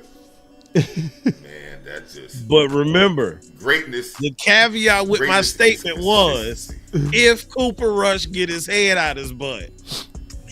And if. See, If is the you can't biggest let them word Trump in the supporters dictionary. ast you up like that, Cooper Rush. Ooh. I know they over here That's trying to if. tell you that you Dak.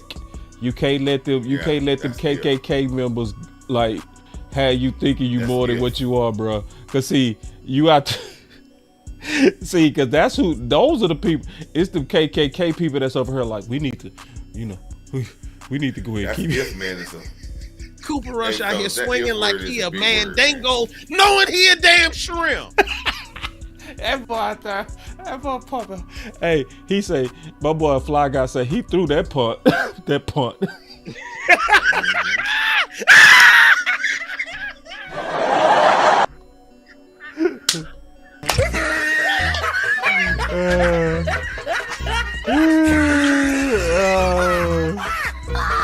Oh my God. Trey Lance start warming up. Comment of the day. I'm gonna go ahead and put this out here right now, bro.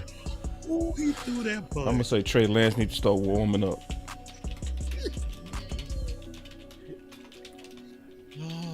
You don't just throw it to two safeties like that. Oh, Three. God. 3, my bad.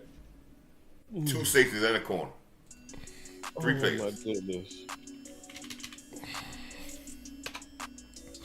And I ain't trying to hear it was a miscommunication. Nah. Bullshit. Not on something like that.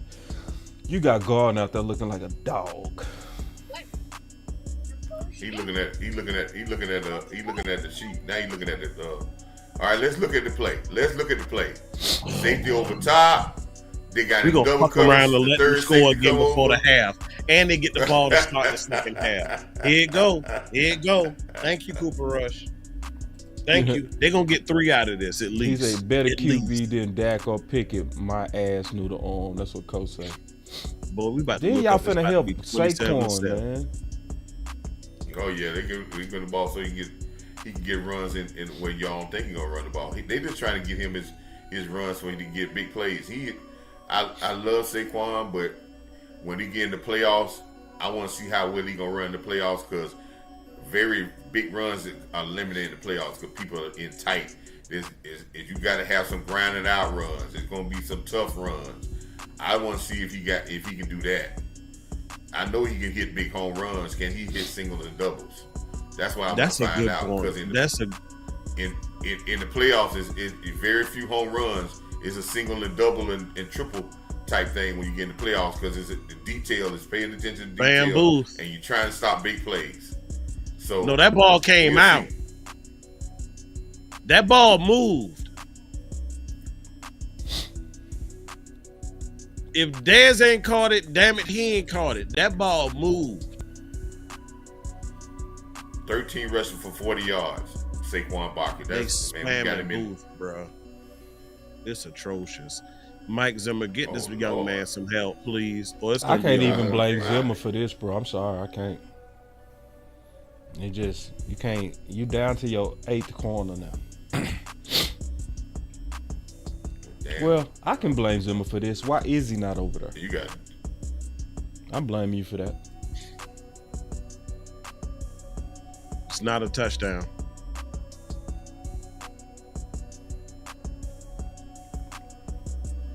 Knee down, ball ain't in. First and goal. Okay. It's about to be goddamn 24-7, just that quick.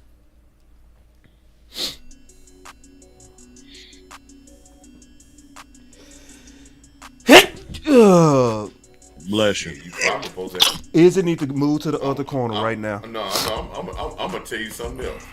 I watched this here. Now I want to say this.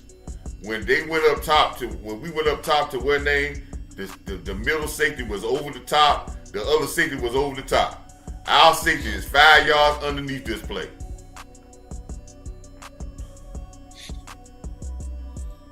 I agree with this. I'm just saying the visual on that says our safety was 5 yards underneath the play, and both of their safety was over top of the play.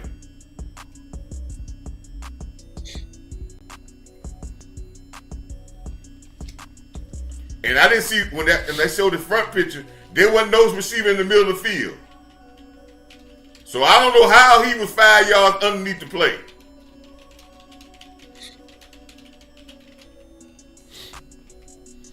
I said Izzy needs to play. And the common opposite. sense told him, we got Booth out here. I got to help him. That was common sense told him.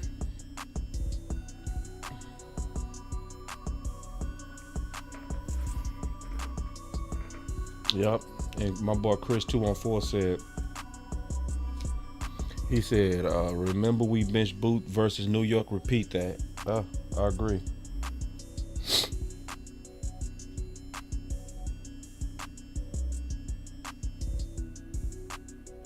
They ain't scored, did they?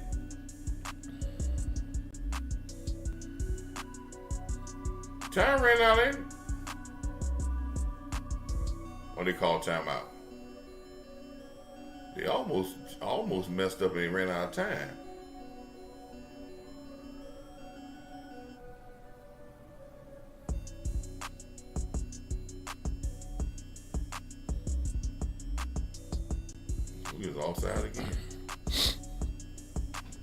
See, the key to that tush push is that leg drive. I think the key to you got attacking from the side instead of coming from. I'll have one linebacker see who coming from the side. If you come from the side when they first stop it, the initial, and that side man come and stick his helmet right into that leg, that thigh, right? That gonna shut down that leg drive. But jumping over the top, you ain't gonna do that. His knee down. His knees down. He didn't get in. See, coming right off that side right here, ball, see that? Come right off that side. That's where you gonna get. That's where you gonna get the stop. Every time, coach. I thought about that earlier. That's good thinking, coach. And you got to stop the pushers. And guess what? When you get somebody to come off that missile side and come in there for pass down and hit on those legs, right? And mess around and mess up somebody's thigh or something like that, then they'll stop this play. Then that'll be into this play. That play will be done with. Them bastards got That's it. good thinking, coach. Yeah. Because you gonna have time because of that leg drive, especially if it's the quarterback.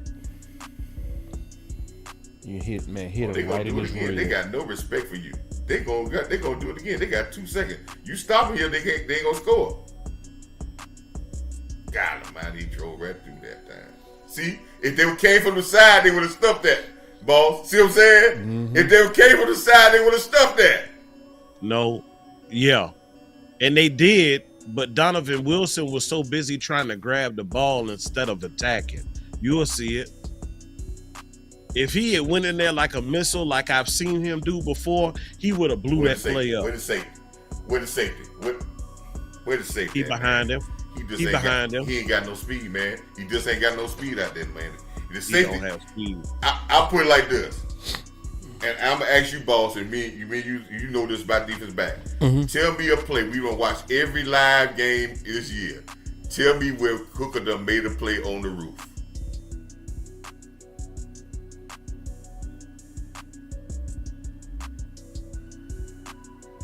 I'm really trying to. I don't That remember. one pick that got thrown to him. But I was gonna say That ain't on the but roof. that ain't on the roof. I know. Like what he's saying is made like a rangy safety play. Right. That's When he it. Flying out the Yeah, intercept. where you said athleticism and he helping out a corner or something. No. For a cornerback to say, "Hey, man, honestly, thank you, man." Yeah. He ain't For a getting quarterback to it say thank you, you know, Yeah, because right. that's what your job is, to help me, right? He ain't You did ain't it gonna in the help last me. 2 years, coach. And this is the bad thing about it. Common sense. Let's look at common sense here. If you're a safety boss and Booth is out there and they've been attacking Booth, what that tells you, common sense, who you helping? You should cheat. That's what I said. I said, Zim, help. Come on. Like, And it might not even be Zim. Jim ain't I gonna think- tell you that. You Right. gonna tell that on the field. Right. And I feel coach on that. Like, you gotta know that. Come And then on, sometimes man. Zimmer probably told him that he just to Coach's point, he don't have the athleticism to help on the roof. yo, slow ass. Just slow. And it's not hating 7-7, because y'all. I like Malik Hooker personally. I think he's a stand-up guy. Yeah, personally, I He's like Very he's much so. he's a good man, and he's still a good football player. But I think the injuries caught up Yeah. yeah. where he He's can't not a run like he protector used no to, like he used Only to be way able to he- run at Ohio State. Only place he running next year is the damn refrigerator, y'all. I'm just saying. The game the speed has left that brother. Yeah, maybe he And can you build. play and he plays a position to where speed is essential.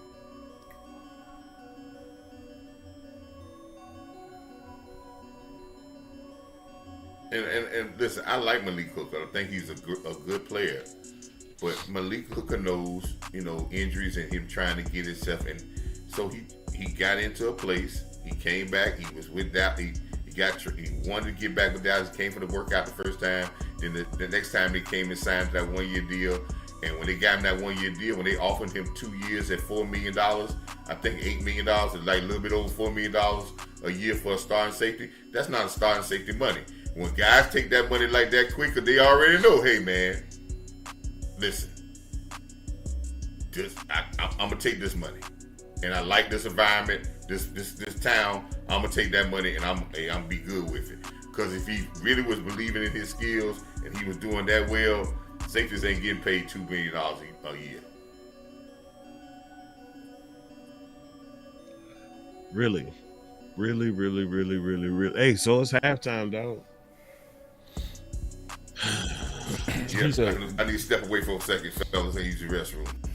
Go ahead, Coach. Victor said, "We got hope Mike McCarthy turned down job." I don't see how. The only way I could even see that being possible is if he already accepted a job with another team and signed it.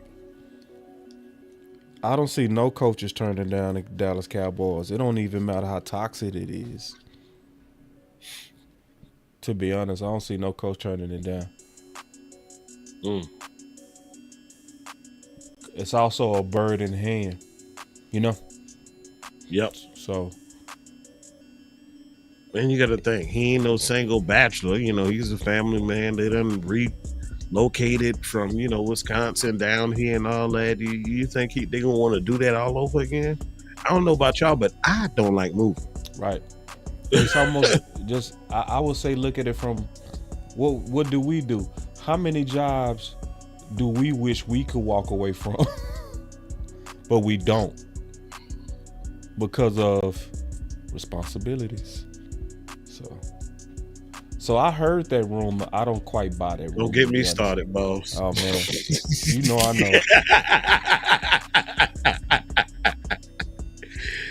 know. Ooh, damn, this game was close.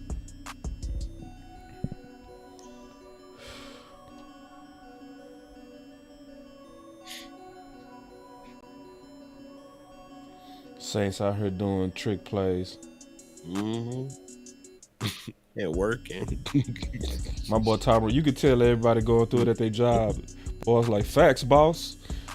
Yeah, they felt that part. Yeah, how many of us deal with bad bosses all the time and hostile work environments and toxicity and all that kind of stuff, and we still go to work and, how you doing, boss?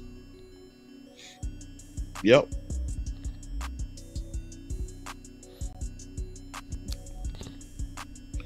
That boy said Cooper Rush with the deep punt. Nah, man. At some point, you do got to play Trey Lance, man. Bruh, I know Trey like, God damn, what I got to do to get on the field? See, with literally 6 quarters left in the season. Like, damn, I ain't worth 6 quarters. You pay me $5 million, but I can't get 6 quarters. Uh-oh. Oh, your cord's good, boss?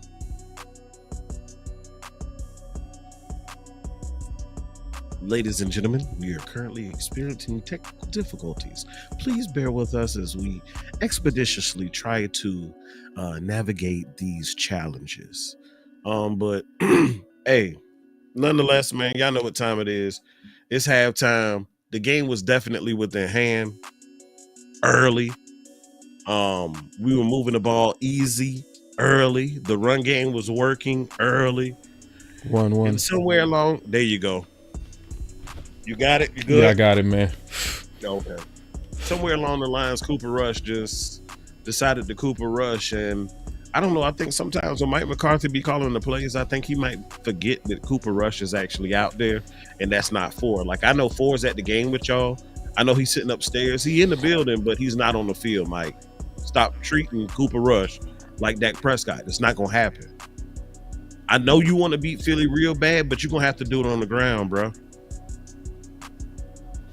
Yeah, I think Cooper Rush been, man, stop listening to them. You are just as good as Dak. And these content creators, quarterback controversy in Dallas. Tune in Tuesday at 8. Oh my God. Did that really happen? Nah. Or for the same, boy, I feel like, I mean, but ooh. nah, I mean, but you Because know, if some somebody people did do say that, I was gonna be like, some people do whisper and hint like quarterback controversy. You know, it's more of a clickbaitish type thing, but some people really feel that way, bro. Like, why are we not starting Cooper Rush? Are you looking at the same quarterback we looking at? Yeah, really, if it wasn't for Rush and Booth, like this game would be in control, bro. we should be winning. Them two players, two positions. Well said. If it wasn't for Booth and Rush, and then I see teacher say, people do say that, Al. They do. Damn. That's crazy, bro. Some of these content creators, bro, it can't be about getting views. Do you want the type of people that would actually... Bro, that's just reckless, dog.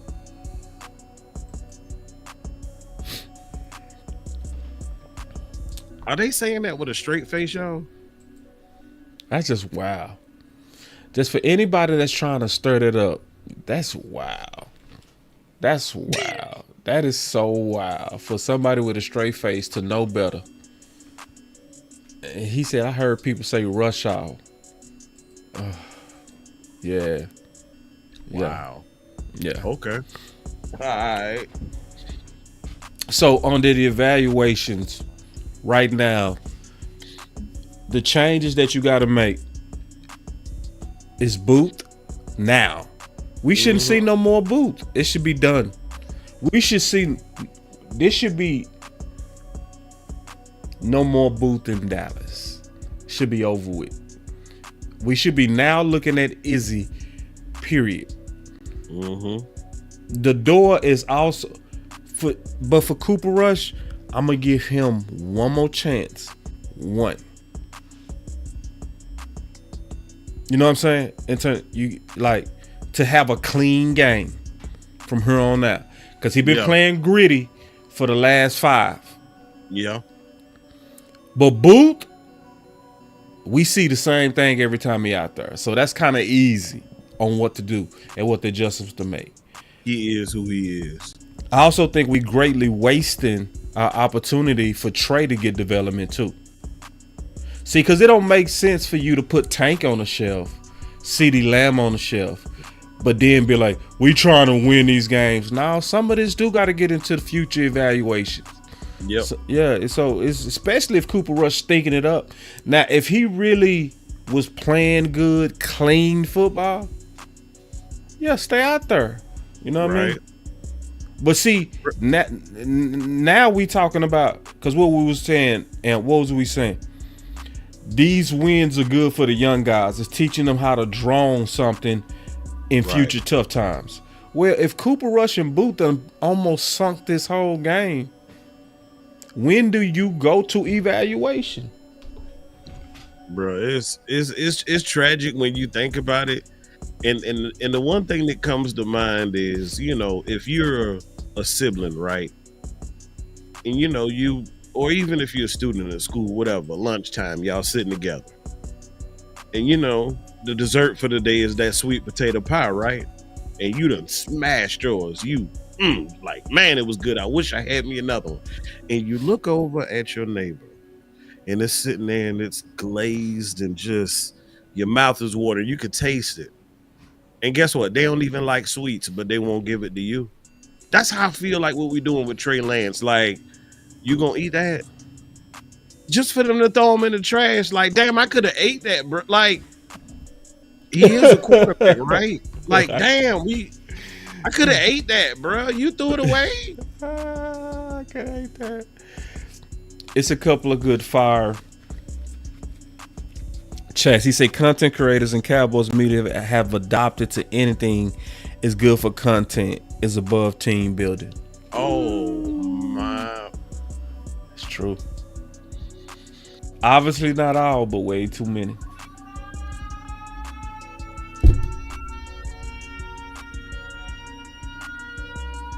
That's it right there.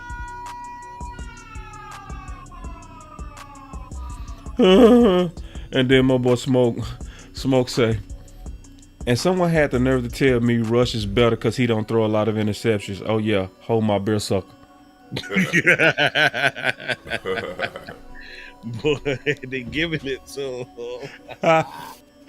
Yeah, it did. Somebody say, and this is true to some. Thank you, Angie. Thank you. This is real. What Travis said. He said some want that rock moment for Cooper Rush, that great white hype. Yeah, some people are clearly on that. Clearly, they have an agenda. It's not about true comparing Dak versus Cooper Rush. Some of these boys got some very racist bias going on. Some of these boys. Then some of these boys got some hate for Dak. Is that too? It's where I'm hoping the best for Cooper Rush because I'm really low key hating on Dak. Is that too? Yeah. Hey, gotta say something about Cooper Rush, man. Yeah. Cooper Rush has been a free agent for 2 times from the Dallas Cowboys. 2 years ago, he was on the practice squad, and they kept bringing him up. Then the next year, after he won some games, he was on the practice squad. I mean, on the as a free agent. Do we think that all 31 other teams, general managers, think that they can't see what Cooper Rush is? Because they could, he would have been signed to at least a somewhere else. But he got no offers to go no place else. Everybody in the league, except some of these crazy fans that want to start controversy, think Cooper Rush is better than what all 31 teams think he is. A backup that can be serviceable, that make him win some games if you have everything right and you can win without him winning the game. So let's think about that. Trey Lance, hey man, I don't know what's going on with Trey Lance, but I mean, he might be worse than what we think it is. Or Trey Lance is a type of quarterback that don't do what McCarthy wants him to do. And I don't think our offense coordinator and head coach is smart enough to devise a game plan just for Trey Lance. He wants it to be done the way he wants everybody to play in the same role, because evidently he don't change his role from Cooper Rush from Dak Prescott. And then even Philly said, I could say the same thing about Hurts. It's an agenda. Yeah, it's still, people go try to act like it's not in the league still. Like we could clearly see that from even how Lamar is treated. And still treated. I get that. So anyway. Yeah. Mm-hmm. That's crazy. He said he could say that about Hurts too. Yeah, I see it over there. Yeah. Yeah. I even saw it with Mahomes. Damn.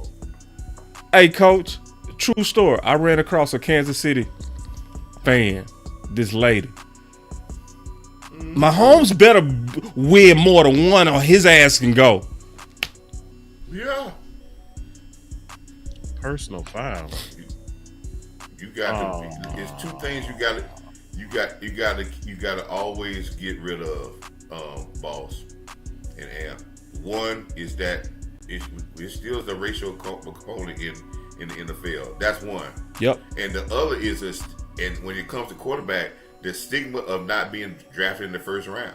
Yeah. That you got to win way more than if you drafted in the 4th, 5th, or undrafted free. You got to win 9, 10 Super Bowls before people could say, "Oh man, you just a bust." It's both of those. You right, coach. First round draft. That's right, and that's draft bias. That's draft. You still have draft bias. Yes, facts, coach. Brady went through that. That's why Brady's had that chip on his shoulder. Yep. Because that's why he said, "I got to win over and over and over." And because they didn't start motivating him to win more. Because if people really look at history, they really didn't start getting Brady credit to after the 3rd Super Bowl. That's it. That's right.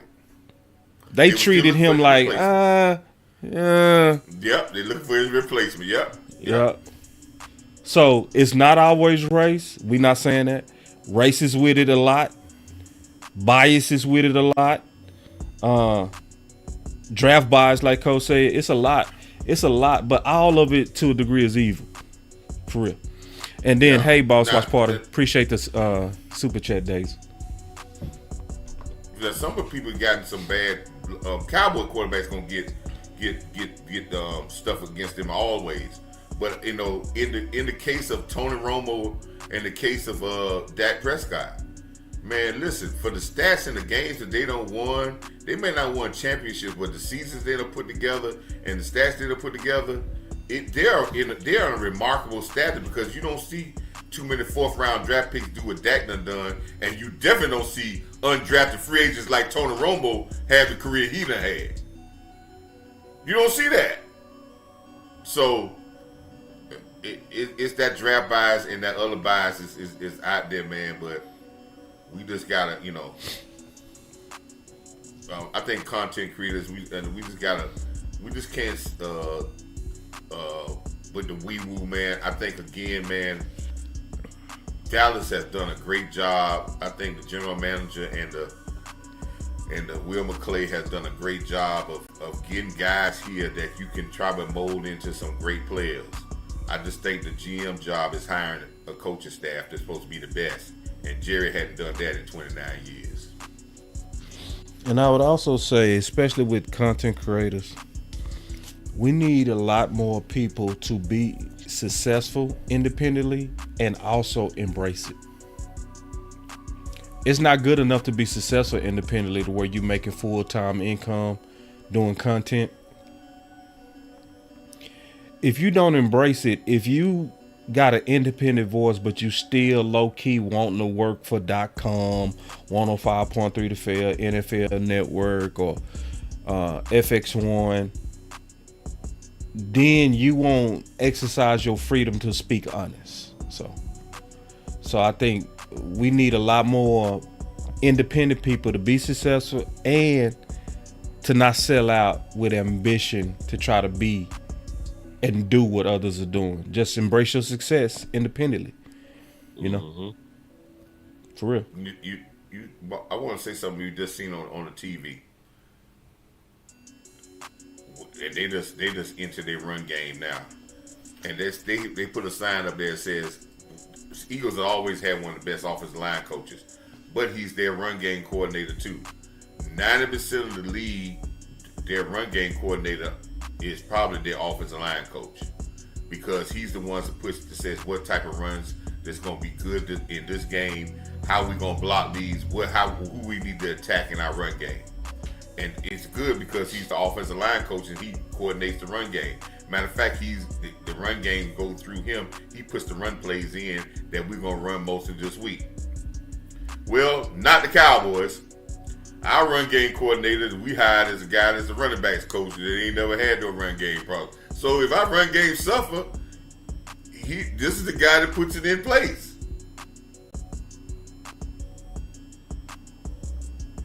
So my thing is this. Booth is still in the game? Mm-hmm. Good job, Mozzie. Yep.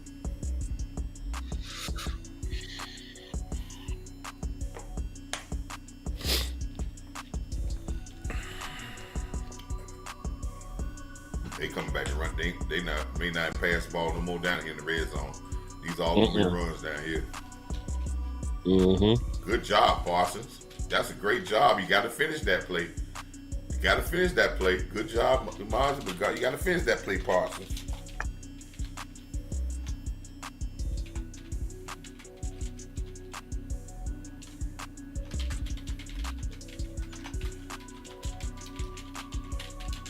Hope they ain't gonna throw the ball to Barkley on this play.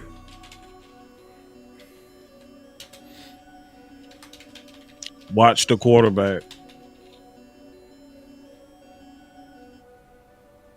Watch the quarterback. Something up with that Izzy, man. Super chat. Something going on. Something is up. Because now you got two different D coordinators. Is it an asshole? God damn. It's like I would rather lose with these dudes than to play you. Golly, this is weird. Ray Charles can see, you need to make a change.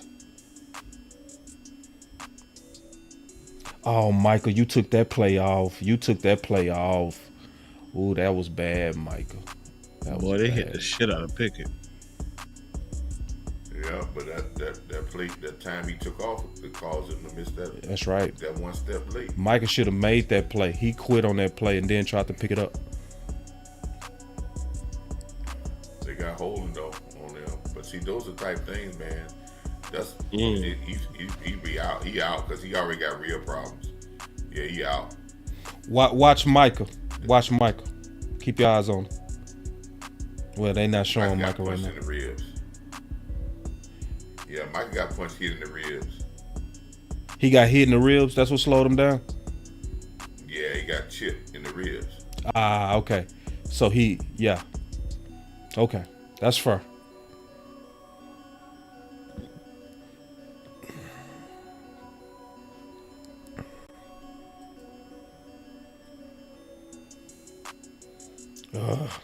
Yeah.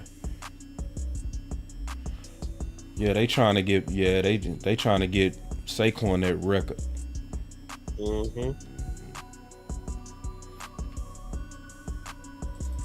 Yeah, Christian coach said he got hit in the ribs.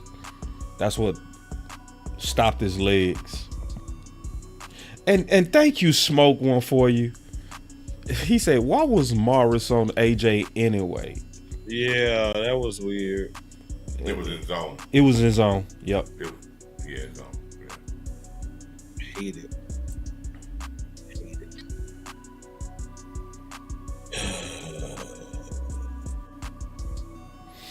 Yeah, but they definitely trying to get him that record, because I heard like a sounds of the sideline from Philly earlier this season, and they Sirianni actually went over to Saquon on the bench and was like, hey, they say you coming up on a career high. You want to go ahead? And I think I sent that to you and you, boss, and coach. Yeah. He was like, nah, you can let them eat. You can let the other cats eat. I was like, dang. Man, I'll be right back. I gotta grab me a snack. I'll be right back. Take care of that. Well, yeah, he said, you gotta let them eat. I mean, like I said, that I just think, the Eagles have a design run game to keep at it, and they design runs to attack some of your weaknesses, some of your alignments. It's a creative run game. It's not like we doing a bunch of jet sweeps or nothing, but it's a creative run game to attack certain weaknesses in your defense, and that's what a run game coordinator is. I want to let people know, our offensive coordinator usually, in most teams, you have an offensive coordinator. Okay, that's Mike McCarthy. Mike McCarthy might be the offensive coordinator as well as he might be the passing game coordinator. So what he does is, his thing is, I'm the offensive coordinator and I'm looking at all our pass plays that will fit our offense to attack the defense on this particular play or this particular game plan.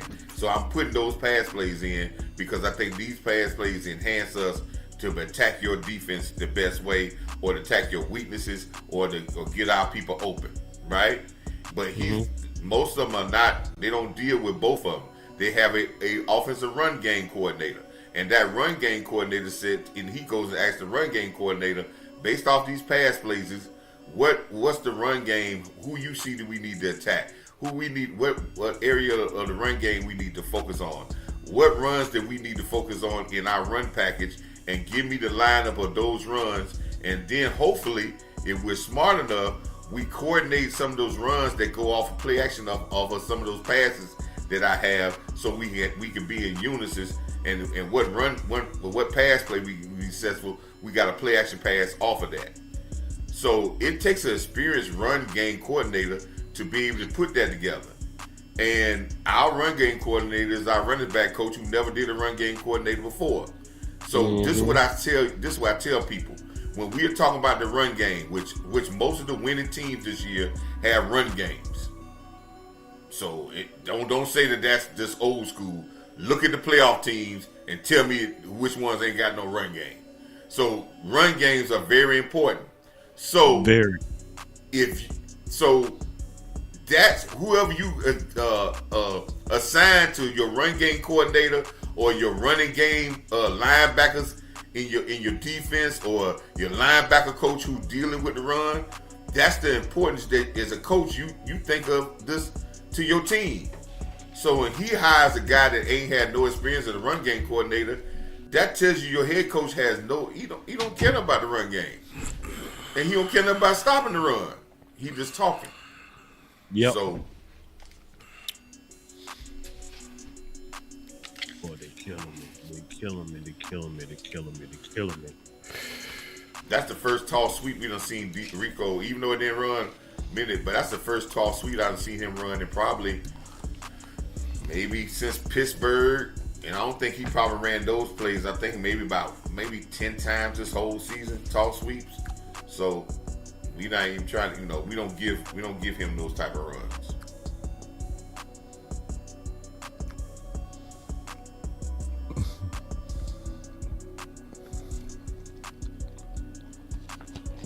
BB got blew up.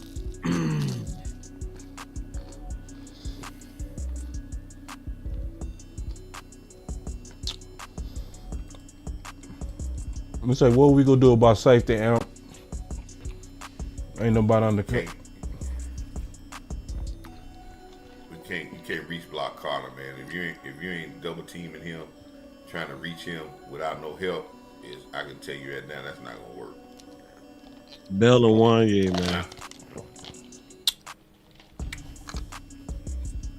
Yeah, I said Bell and Wanye too. Has he been hurt? Yeah, they hurt. We were talking about for next year. And now I think Bell is up for contract. Yeah, all the safeties. Blocking the back. Give it to me. Wilson ain't up for contract. He still got a little time.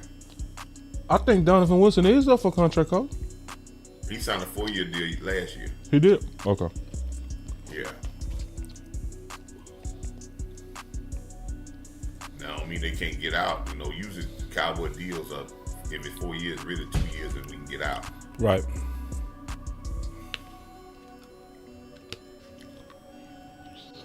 He is sure under Diggs will contract. Damn. I don't think Diggs will be here next year.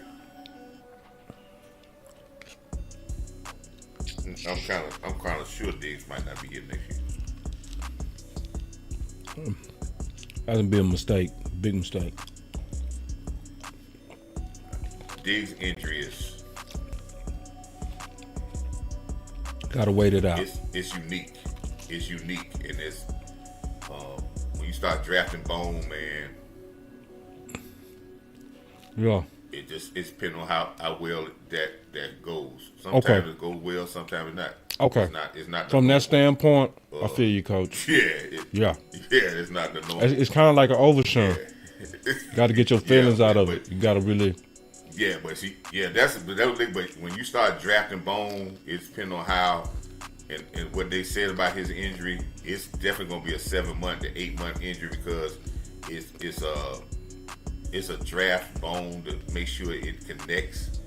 So I can see them getting out the deal, and then when he becomes healthy, trying to re-sign at a very low rate. Because if they get out the deal while he's hurt, nobody else is going to touch it. And then they can come back with a lower number. I'm not saying he might not be in Dallas, but he ain't going to be in Dallas with this contract. I can tell you that. Yeah. Yeah. I never looked into his injury like that.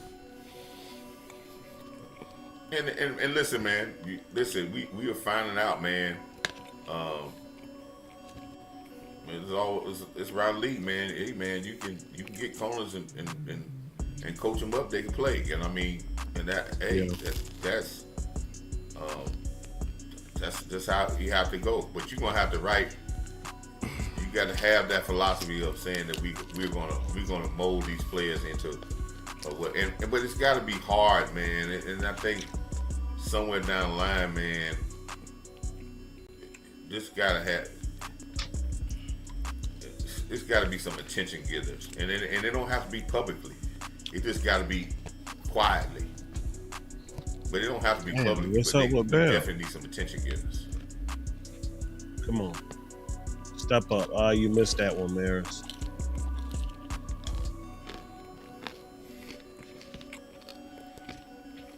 Oh, good. Come on. Hey, is it number who's number 25? That's boot. Where's That's Donovan Boo. Wilson at? Oh, Donovan. Oh, Donovan out there. He out there. Damn, yeah. Maris, that was you, baby. Yeah, Donovan Wilson made that tackle. Yeah, he made that tackle. Good tackle too. No, it's a good tackle. Yeah, they're gonna keep on because they're trying to get Saquon his big run. So It's obvious. They gonna crack us too. It's obvious. And I'm looking at my defense right now, man, and I ain't gonna lie, I'm a little disappointed. I'm hating how this game has unraveled because early on your defense was playing pretty damn good, and then after the unfortunate turnovers and we find ourselves in a lopsided match, heads starting to hang, and now you're gonna start see your big gashing plays. Right. It's coming. Coach them been telling us about it since week 2.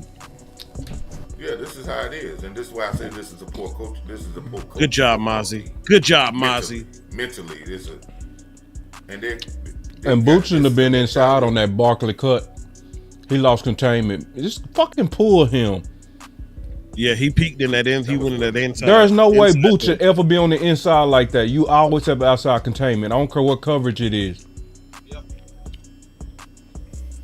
That's Boots, bro. Get him out. That one misread cost about an extra 6-7 yards on that play. Yep. Barkley should have been hitting the backfield if he keep containment. Mm-hmm.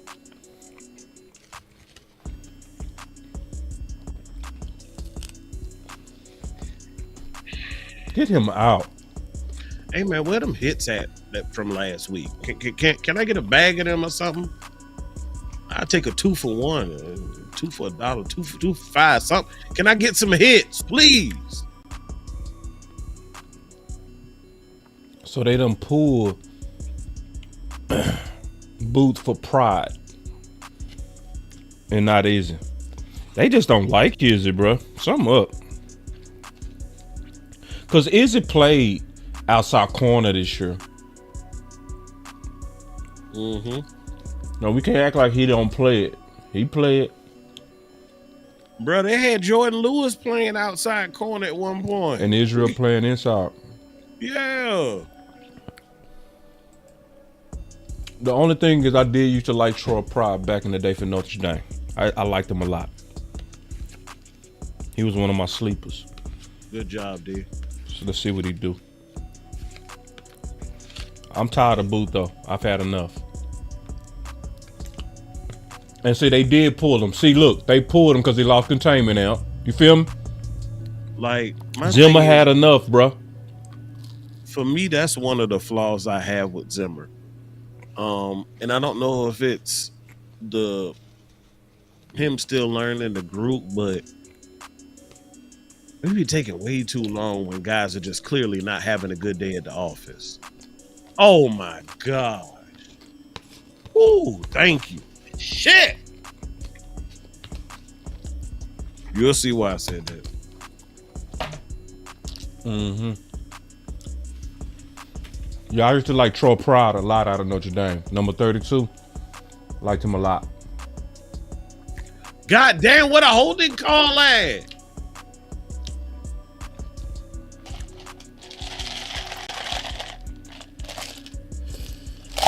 Somebody say, boss, is it good? Yep. It's good. Yeah. Mm-hmm. So we got Lee. See, I just saw it. So this play gets stopped before it's called, but I just saw Leah foul back out in coverage again.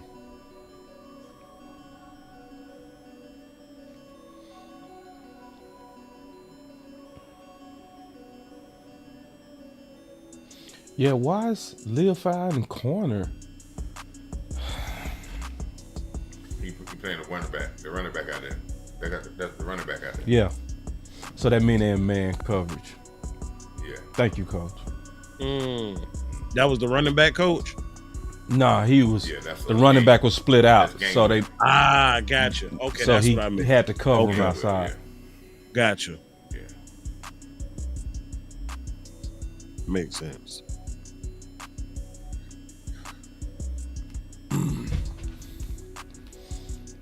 No, they say y'all live paused.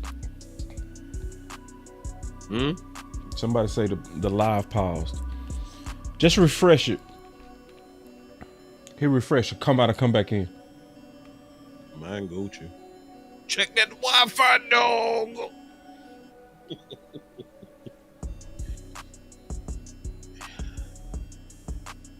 Man. We still got 17 minutes of football.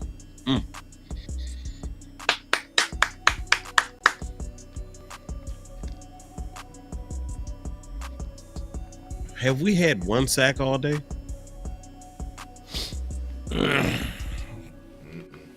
You definitely gonna get one now. How they running the ball? Them sacks, them chances for sacks is over. I know we had plenty of pressures. I'm not sure about sacks. Come on, give me one. Give me one. Give me one.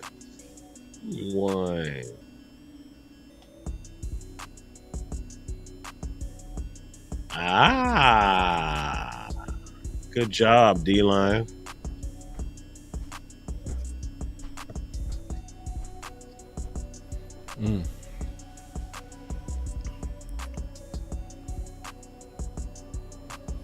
Yeah, True Vibe say expected a little bit more from this game. I think Amp said it best. This game is a whole lot different with better play from Cooper Rush and Boot. It's a whole lot different. This is where to me is talent. I knew that was coming. He tried to little brother him a couple plays back. I knew it was coming. Yep. You know, you got to keep him happy because, you know, he'll get upset real quick. He ain't getting the ball. This third string quarterback look better than Pickett to me. And sometimes it's like that.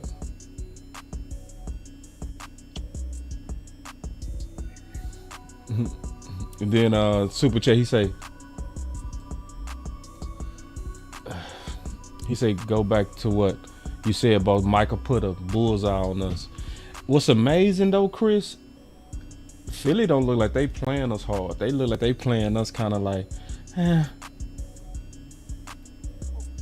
They really do, bro.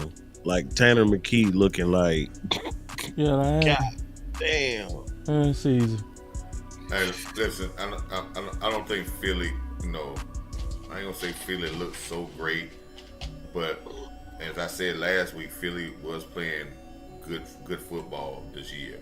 And I like the way they played this year better than I like that they played what they played last year. I saw flaws. But it comes down to what we are, man. We are who we are, man. And I think sometimes I don't want us to get too low on this game, as though I didn't want us to get too high when we won some games. We are, you know, this is our microcosm of our season, and this is how we break down. And what I think is Philly didn't make as many mistakes with us. They just said that, like what Boss was saying, they're not playing hard, but they just minimizing their mistakes, and they said that's how you do against bad football teams. You go a place against bad football team, you say, hey, let's not make no mistakes and to play clean, and they'll mess up enough for us. That's how you usually go against your bad team. You say, hey, let's be clean and play hard, and they'll mess up enough for us, and we'll beat them by 20. Plug Because your that's who we sponsor, are. boss. Today's stream is brought to you by BetUS, where you get 150% bonus on your first deposit and 125% on your next two deposits up to 2,000. Promo code YouTube150. So, and I said, So they got one of the big plays. I let everybody know too. I said, man, this is one of those games you need to look at that parlay.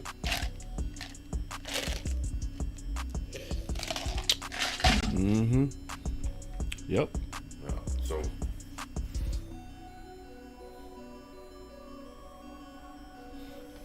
Yeah. and So you probably gonna get a game next week. Now you're gonna get a game next week. It's probably gonna be the backups and get the backups. But you're gonna find out. But no, what you're gonna find out from, and it's gonna be interesting. And I won't really gonna want to see how it's gonna be interesting to me. We're gonna find out how Dan Quinn would attack when we came to the end of the season based off how he plays the game to next week. Knowing that they're in the playoffs and they don't have a chance to win the division. Because if he come out with starters and come out with his team trying to win the game, that's different than what we had when we was in that situation.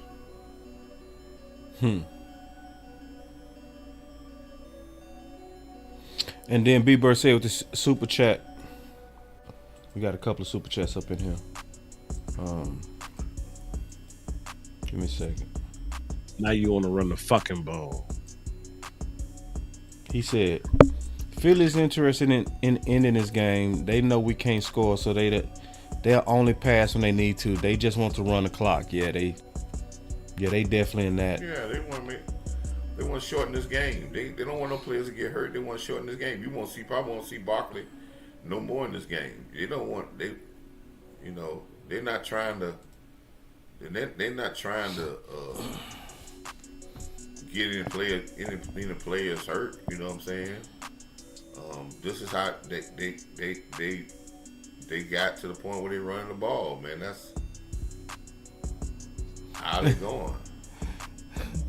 And then this Philly fans say he is better, talking about the third string quarterback. Philly fans know he should be the second string. Now he look better. He look better. Y'all offense look better with him, man. They smashed Rico on that one. Ooh. Rico getting tested at the end of the year. I'm glad he looked like he go end the year healthy. That's a very big win for Rico. Just finishing. Let me ask you this question, man. Let me ask you this question. Why run the ball now? You don't went this far. You might well go on away with Cooper Rush now.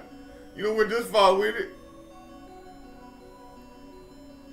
Because if you run the ball successful now, it's going to make you look even stupider as a coach.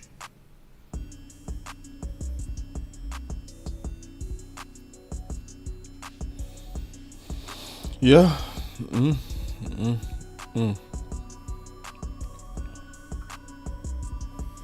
I'm ready to see Trey Lance now.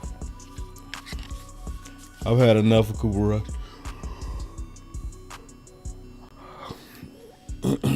I just think it makes sense. He stunk it up. Yeah. Like he had his first drive looked a little clean, but pick six in the beginning. And then look at that. So Rico out there getting 6 and 5 a pop on 31, you didn't use Rico. And 33, you didn't use Rico. Early in the game when you had a third and one about a 40-yard line where you could have had a drive going, you threw a 9 pattern. Yeah. And this is where I want to go. Somebody said, I think B Bird said great play but bad execution.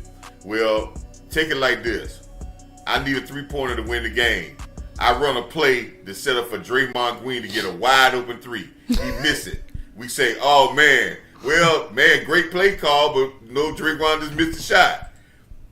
Yeah, it was a great play call, but the likelihood of him reducing it, hitting it, is bad. It's a great play call, but the likelihood of Cooper Rush hitting the downfield pass, it's bad. It's null and void. Right. So I better be playing safe to get the first down. You didn't play call to shots. Cooper Rush strength even with that 9 route. No. And to the wrong receiver. The receiver ain't caught a pass since. Have they thrown the ball to Miko since then? No. And who catching the ball the most, making the biggest plays? Catching Cooper first, and then it's Tolbert. If you're gonna throw the ball to anybody, throw it to them. So why was AJ Brown trying to get that ball back? It must have been some record he must have broke. So this Philly dude talking about, I got you. They sent it back to him. They sent it back to him. You better pay me some money. I know. Talking about, I got you, big dummy. If you want this ball, you know. This is my Instagram. Catch me after the game. You better have my 10 stacks. No, it is. Have your people call my people. Right. Facts. Talking about, I got you. You ain't gonna get nothing for that. I got you. He might sign a jersey for you. He might. Yeah. Tell your people to call my people. For real. If you want this ball, it's gonna cost you. You just threw it to me. Yeah. For real. Yeah, you threw it. Yeah, that's dumb. That's on your fault. Yeah, that's on your. Yeah. That cost you some money. But yeah, man, I had a common sense argument. I want to tell the common sense argument I said yesterday, and it was a guy that was telling me about Mike McCarthy, and I said in Dallas we do very dysfunctional things, and I said bringing Mike McCarthy back would be the most dysfunctional thing we ever done, because think about it like this: he was in the last year of his contract. And he had won 3 years in a row. He went 12-5, and he went in the playoff game. And you didn't sign to an extension on then. He has a 7-10 season possibly, and then you sign to an extension. What was the reason? So whatever reason you pulled back for signing him an extension at the end of last year, because you said it right off the bat. You didn't linger along with it. You told everybody right the first week one, we ain't signing no extension and we ain't talking about it, right? Yeah. Has that changed? Well, if you say it like that, you're right. But if you look into the details, I can see the person you was fighting, their point of view. Because it's almost like gymnastics. A lot of times you can have a good performance, but it wasn't as difficult. So somebody might make a couple of mistakes in their routine, but they was doing way more somersaults, triple backflips, and all kind of stuff. So they made some mistakes, but because of the difficulty of the routine, you still gave them a higher score. I think when you add in a degree of difficulty of having this avalanche of injuries, that's where you can make the judgment that, yeah, you could bring him back based on what this team did. And he said the avalanche of injuries, but I broke him down with it. I said the first 4 or 5 games, there wasn't no injuries. You just ain't produced. You was getting smoked too. Well. You was getting smoked. It was some injuries. It wasn't as many, but it was some. Yeah, those injuries ain't gonna cost you. Ain't nobody gonna be totally healthy. But you get smoked. Yeah. And that's why to me it go back to the details, right?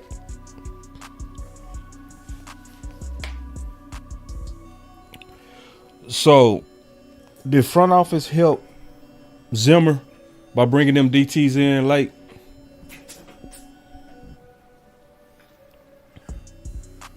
Because to me, that had a lot to do with the smoking. We couldn't stop the run earlier. And I don't think the DTs was the reason why we couldn't stop runs. I think the edge was. And I'll stand. The edges. 10 Bibles on that. The edge has always been our problem. Run for the last 3-4 years. People ain't never been gashing us right up the middle. They've been gashing. Buffalo ran 2 years ago. Buffalo ran for 200 yards.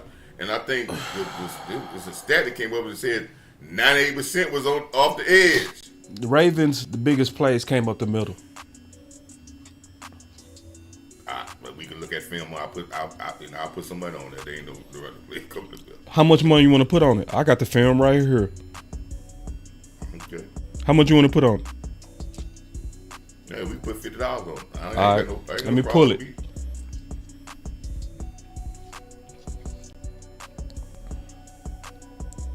I'm gonna pull it right now. Give me 1 second. And I don't think running plays are killers in Ravens. I'm gonna show you, Coach. The running game then killers in the Ravens.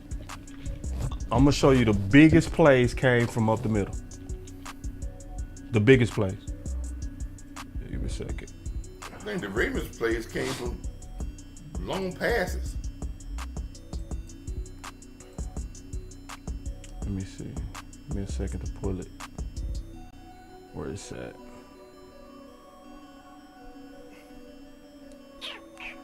Oh, ain't nobody got hurt, did they? Oh, they got somebody hurt. They trying to throw a fade to Turpin. God dog. Bad route, man. They're getting down here and run the ball. Why they just gonna keep running the ball? The second down to 6.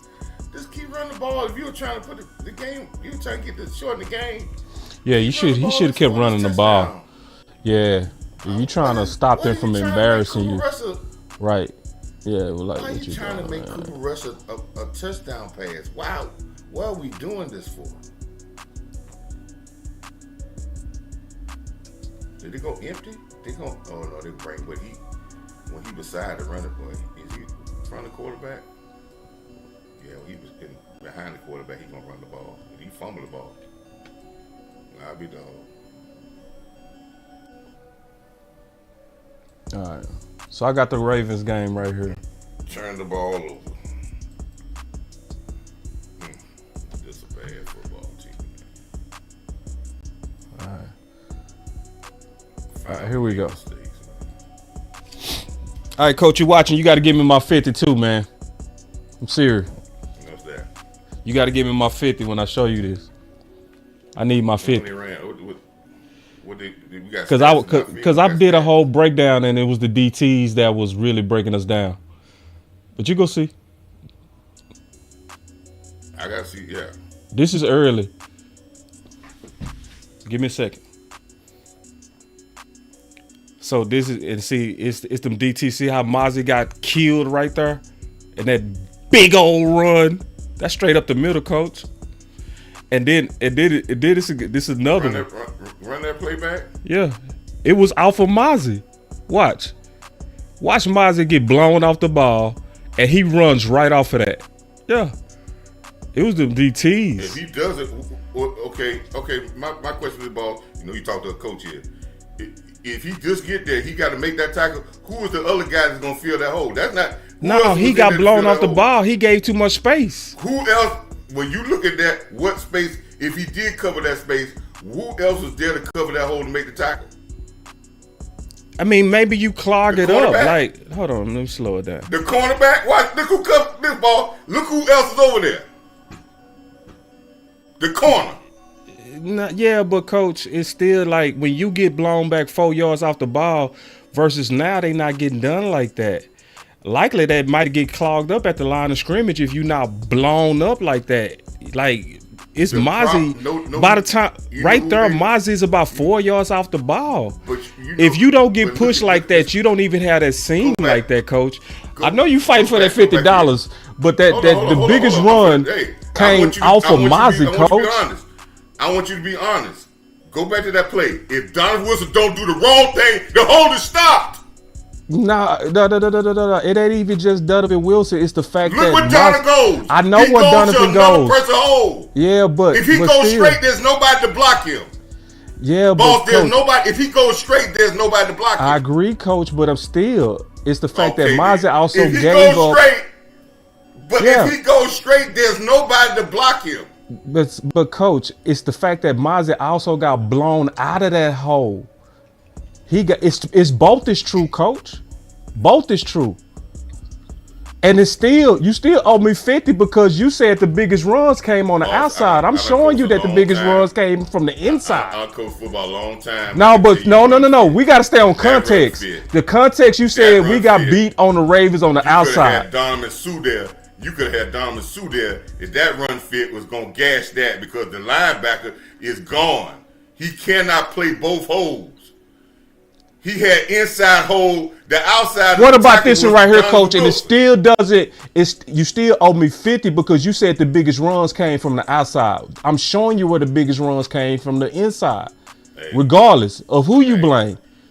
I'll pay. What about this one right here, coach? The touchdown off of Mozzie again. That's on Mozzie again, coach. Both of them could be true. This time Mozzie got turned. Coach, you owe me 50. Because look, right here, Mozzie clearly got tossed out of that hole. True or false? And look at your play side linebacker again.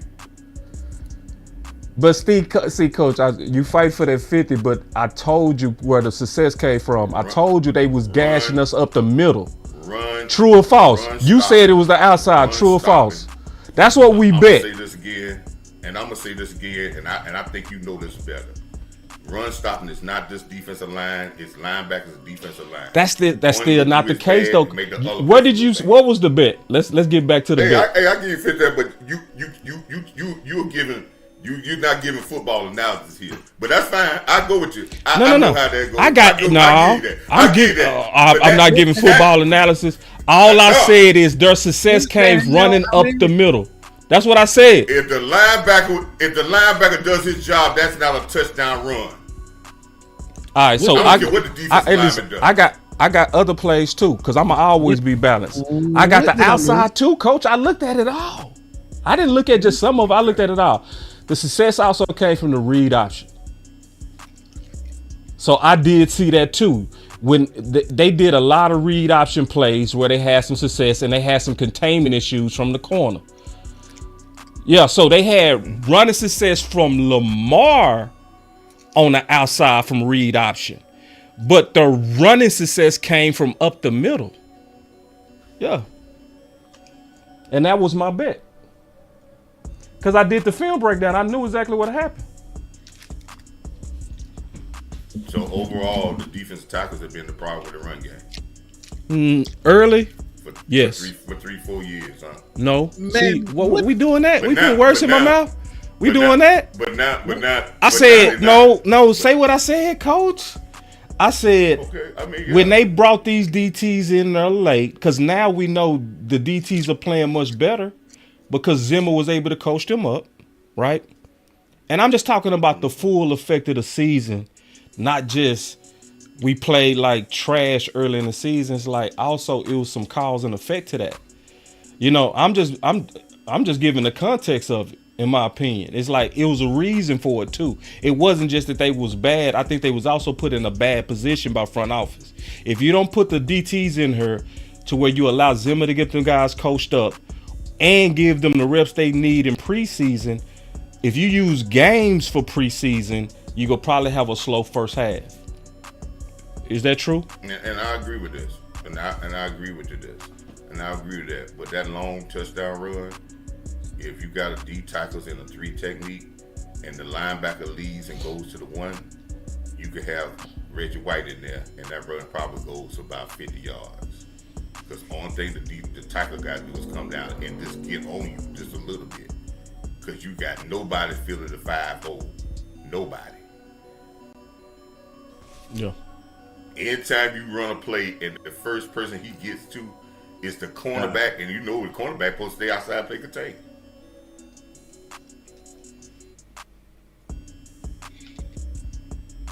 And they ran that play. They ran it just now. Did he break the record on us, bro? On us, 176. Yeah. Excuse me, he had 167. That's averaging 5 a carry. That's for the whole season. That's for the whole season. 2000. Okay.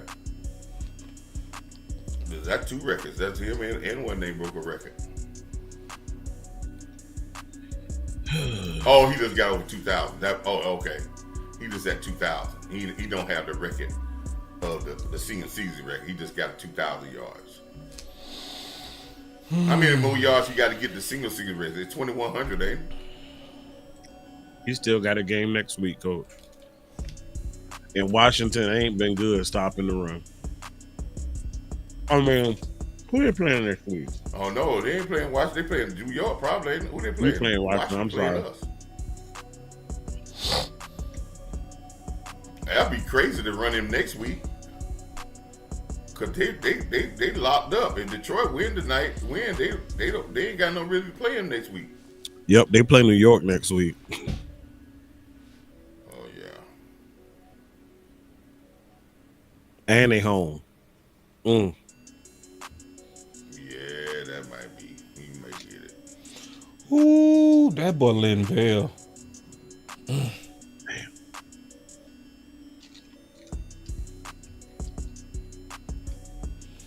Yeah, I kind of see it like that, B-Bird. He said they just better than us.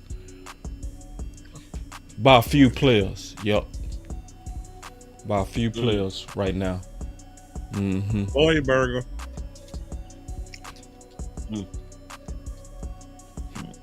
And I really mean that by a few players. I don't think their offense got better. I think that they made a decisive difference, and even though we might not think their defense is better, they made a decisive difference to tighten up their defense. And their defense actually did it with a couple of rookie guys in their secondary that came along and played very well this year, and a guy that they picked up a linebacker. So what they decided was, on their defense, they changed their whole defensive staff out. They changed their whole defensive staff, and they said, "Hey, man, we ain't gonna go get y'all nobody. We brought the safety back at a low deal because he left the time. We're not gonna go get y'all nobody, but we want y'all to coach them up and get them better and get them more unified." And that's what they did. And their defense played much better than they played at the end of last year. They was out of shape. I think they're a better shape team now. So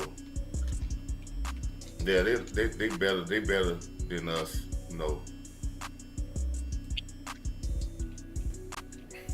by far.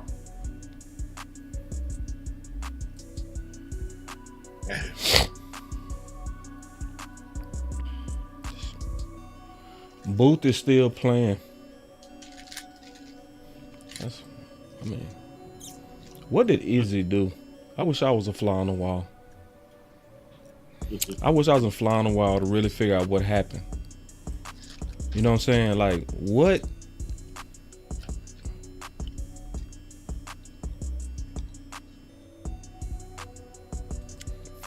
It's weird. It's something up.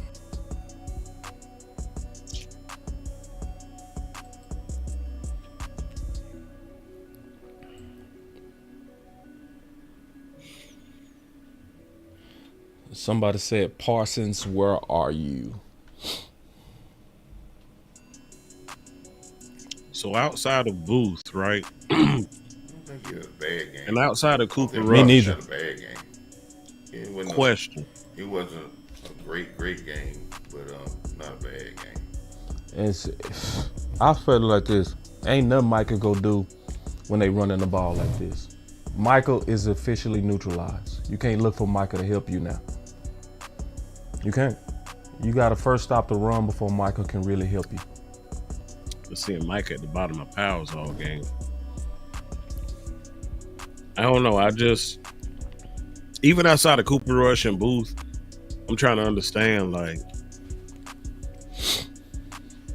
how did we get gashed like this this game? Because we held them under wraps the first half.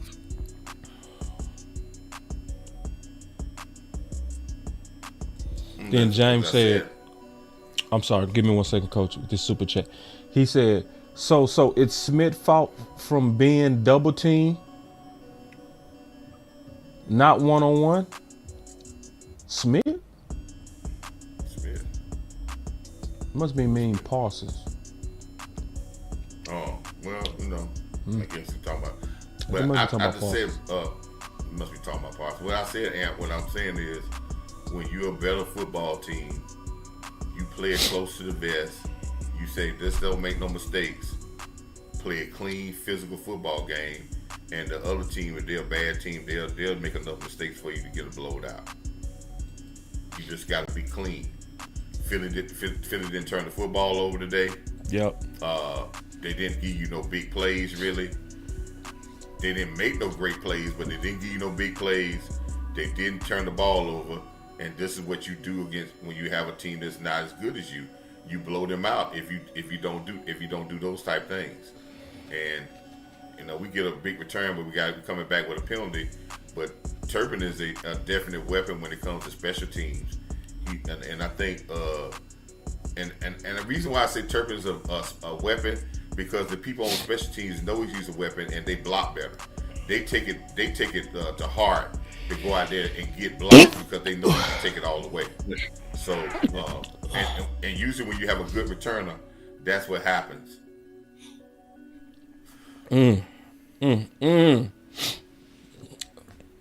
I agree with this. My boy Truth said. Number 30 was out there on the field sometime today. He missed the tackle. I seen him. Yeah, I saw that where he missed that tackle on Barkley. Yeah. Yeah. He said, now he's a rule safety. At least he got the athleticism to do it. Yeah. We got the athleticism. Yeah, he got speed to get there. And then the Truth MVP said sometimes you have to just laugh not to make it hurt so much. I agree. Mm-hmm.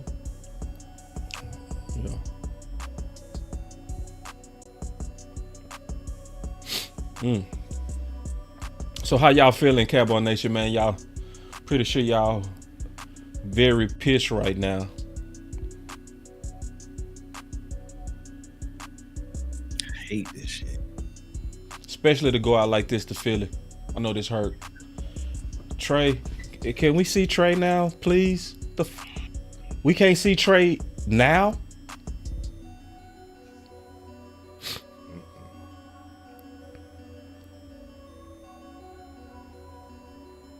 You can't even have Trey hand the balls off? Man, them Trump supporters got you like that, man?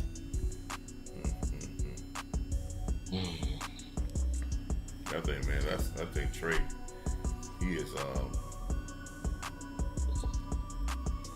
wow. It's either two things with Trey. If it's true that Trey cannot, if it's true that what they're saying about he needs time, he needs more development, that means Trey is one of the biggest busts in the NFL history. He's not going to ever be a great quarterback. That's the only thing I can see, because it don't take you 5 years in two organizations and just have a lot of practice time and you still ain't got it ready to be able to play yet. So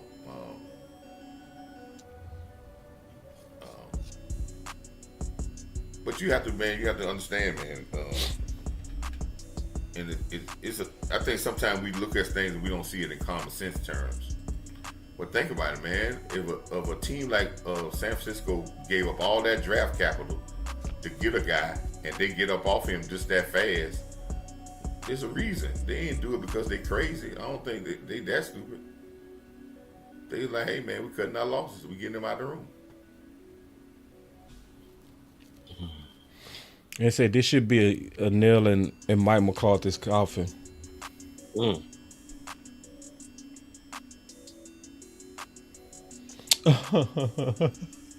Hey, Eddie say, now, boss, why did you say keep Mike McCarthy again? I gave 3 options on that. I have 3 to 4 options on that. If you keep him, you gotta weapon him up, because you see that's what he like to do. Or you will have to remove him as the play caller, which is obviously he got some issues with that and likely has been figured out. 3, you can take Zimmer, make him head coach, Paul Gunter defensive coordinator. That's a continuity plan. And so are the first 2 I said. The fourth option, and to me the riskiest option, is a complete overhaul. That's where you fire him and you trust this new coach to bring in his guys. The problem that I have with that is that you're not going to likely get rid of McCarthy, but you could get you could lose Mike McCarthy, which a lot of people would be okay with. But then you lose Zimmer, which I wouldn't be okay with. But then you also lose possibly Linda Wells. I'm not cool with that. I'm not cool with losing Al Harris. I'm not cool with Paul Gunter. I'm not cool with Greg Ellis, Kevin. Like, it's a lot of those other coaches that's at risk. So I actually gave 4 options on how to move forward. So, and it's going to likely come down to how it ends. And I already said that too. I said none of these successful wins mattered. People remember how you finish. I've been saying that. I've been saying that for the last 2 weeks. I think, I want to say something about the Cowboy organization, man. They have done a great job of saying the same thing over and over and over again. That we have to be very careful of their propaganda that hadn't bleeded into us. And I'm at the point now that I'm trying to win and want to win as Cowboy Nation. And man, I might like Zimmer might be my guy. One name might be my guy. But I ain't in that point. I like my guys. I want to win. And I think that they done got us into that point of liking our guys. So he say the bet between you and Coach. I don't know what that super chat mean. I guess he just saying rewarding it $2 for that. Yeah, I don't know what that means. I don't know what that means. You have to explain that with James. Very good with these super chats, man. He said, David said, has Rush ever beat Philly? I don't think so. I don't think so. He done had some bad games. Three of his losses has been against Philly, man. He was had some bad losses against Philly, man. And he done came back to the earth for what he was, man. Sometimes you have a good game, you be like, man, oh man, Russ is having such a, oh man, this and that. But what makes great players is consistency, man. And it's about being consistent in what you do, man. 61 yards. But I'm just, I think this team needs I think this team needs, I don't think this team is far. I think this team is young enough. I have seen teams that have, with the nucleus we have, I've seen teams. I just think this team needs to be uncomfortable. And if anybody that's on this coaching staff that makes them comfortable, I won't have no problem with them going. Comfortability is not what they need. They need to be uncomfortable. Bro, that would have been good from 71. Yeah, it's a great kick. Oh, God, I wish you would have hit that. That would have been a record by a mile. He said, Eddie said, boss, tell coach to run you your $50 and slide me that 5 off GP. That's a very Oak Cliff stuff you just said. Very. Yeah, he from Oak Cliff. Yeah, she from Oak Cliff. Let me see. I will let Trayvon Diggs go trade him. So he's scared to tackle. It's gonna be hard with Trayvon injury to get traded. Yeah, and days over with. Yeah, he was on the Trayvon Diggs was signed. His contract was signed for them to have an out this year. They signed him to a contract to really have a 2-year audition to see if they're gonna keep him on the contract for year 3 and year 4. Well, year 1 didn't go well because after they signed the contract, he got the ACL tore, so that'll kill year 1. Year 2 was this year. He started out this year, then he got a more severe knee injury that is not just an ACL. There's something they got to at least reach 7 to 8 months for it to grow, the bone grow back for him to be able to do football activities. So those 2 years he had turned out to be not blah, but they don't know if he could ever be the same guy he was. And if they can get out and then re-sign him, they may re-sign him, but they're going to save that cap money first and then try to re-sign him. That's just how it goes. They like some of the guys that they've been trying to bring in here, cornerback. So they're gonna work it that way. What we need to be worried about, are they gonna sign Jordan Lewis back? That's what we need to be talking about. Is Jordan Lewis gonna be back in this team again next year? That's what we need to be worried about, because Jordan Lewis has put in some great work. They're gonna bring him back, and I think Jordan Lewis is gonna have more suitors for him more than the $2 million, $1,800,000 next year. So, and if I was Jordan Lewis, I wouldn't be a fool to sign another $1.8 million contract, 1 year deal either. No, ain't no way. I think no. Ain't no way. Then don't be. Yeah. Carolyn Matthews said Rush is 9-4 in 13 career starts, 0-2 versus the Eagles, 9-2 against everybody else. In his 2 starts versus the Eagles, he's 31 for 61, 51% for 113 yards per game with 1 TD, 3 interceptions. Whew. And then overall, a 44.8 passing rating. And in his wins, he ain't that great. His statistics ain't that great either. Nope. I mean, yeah. So, I mean, he is what he is. Unless he, you put him in. Unless bro, what the hell? Since we get you a bye, but other than that, man, he's Cooper Rush, man, and the NFL knows that, man. I don't think he made them a $9 million, $10 million in his whole career. Did I miss something? What the hell going on? And then B-Bird say, players like Mike because they're comfortable in him, but these players need to be made uncomfortable. Comfortable and tough don't go together. Yeah.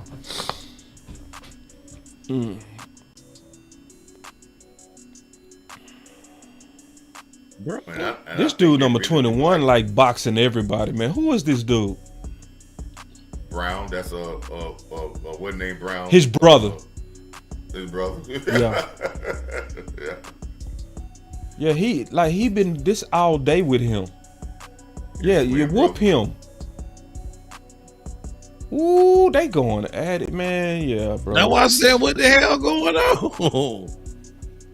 Man. But he been on this all day. But man got a problem. He slammed you, Pride. He slammed you.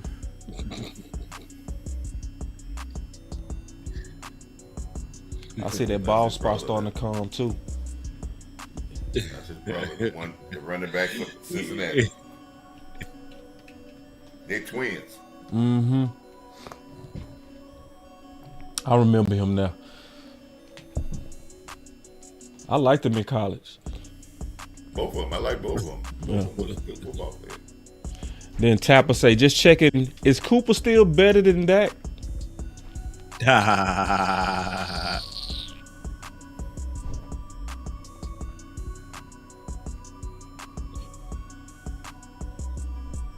Disqualified. My man's still tripping. They done kicked you out the game, bro. He kicked out? Him and Brooks gone. How you get kicked out with 2 minutes left? Ain't that much hustle in the world. For real. It's not. Now you know Brooks ain't that type. Damn, If Brooks got ejected, it's you, Brown. It's you. It's not him. It's you. Right. You started it. We all know Brooks ain't that type. But he been doing that weird stuff, man, all game. I've been seeing him doing too much. Yeah. Way too much. He was asking for it. He might not like it, but he done lost. That's a paycheck. I mean, he done lost probably half a paycheck today, because that's a fine when you get kicked out of the game too. Yep, dummy. You just got a pink slip, dummy. Will he be disqualified for the first half of next week? No, they don't do that in the NFL. They Okay. gonna get his pocketbook. They gonna get his pocketbook. Now you bring Trey Lance in.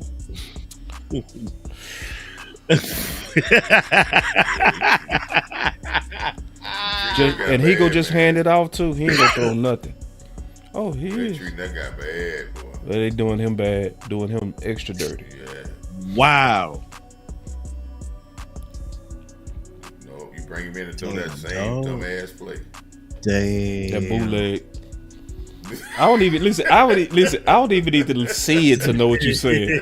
When you say same play, I don't even gotta look at it. I say it's the bootleg. Oh, there it is. That's sad, boy. Where you like, that's sad. When you know what's coming. If pass is a curl. Yeah. If next pass is a curl. If they throw a pass, it's gonna be a curl, a stop curl. Yep. Come back. Yep. Probably guess what? the cooks or something on the sideline. And guess what?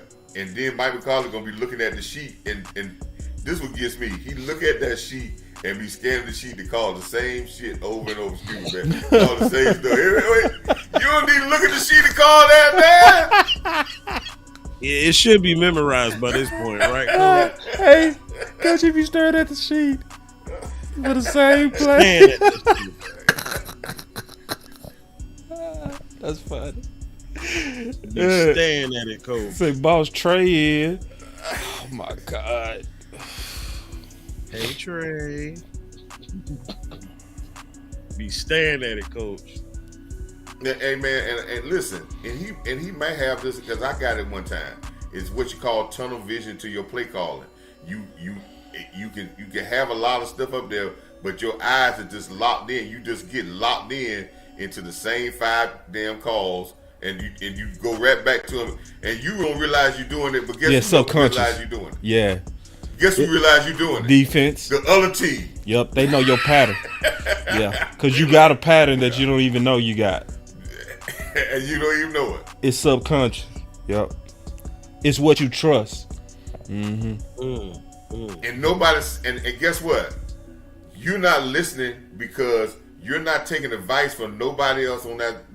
If you're self scouting, if the team is self scouting or you self scouting yourself, the defense coordinator should be able to tell you, man, listen, Mike, yo, I'm watching you. I can read you like the book. Or the offensive coordinator can tell the defensive coordinator, hey man, I'm watching you. I can see this a mile away. But this coaching staff don't do that because they go with the same stuff. And I'm like, man, what is going on? That's why I say, man, we're talking about talent. But if I stack our coaching staff against some of these guys in the playoffs, I don't think we win if we had the coaching staff to battle.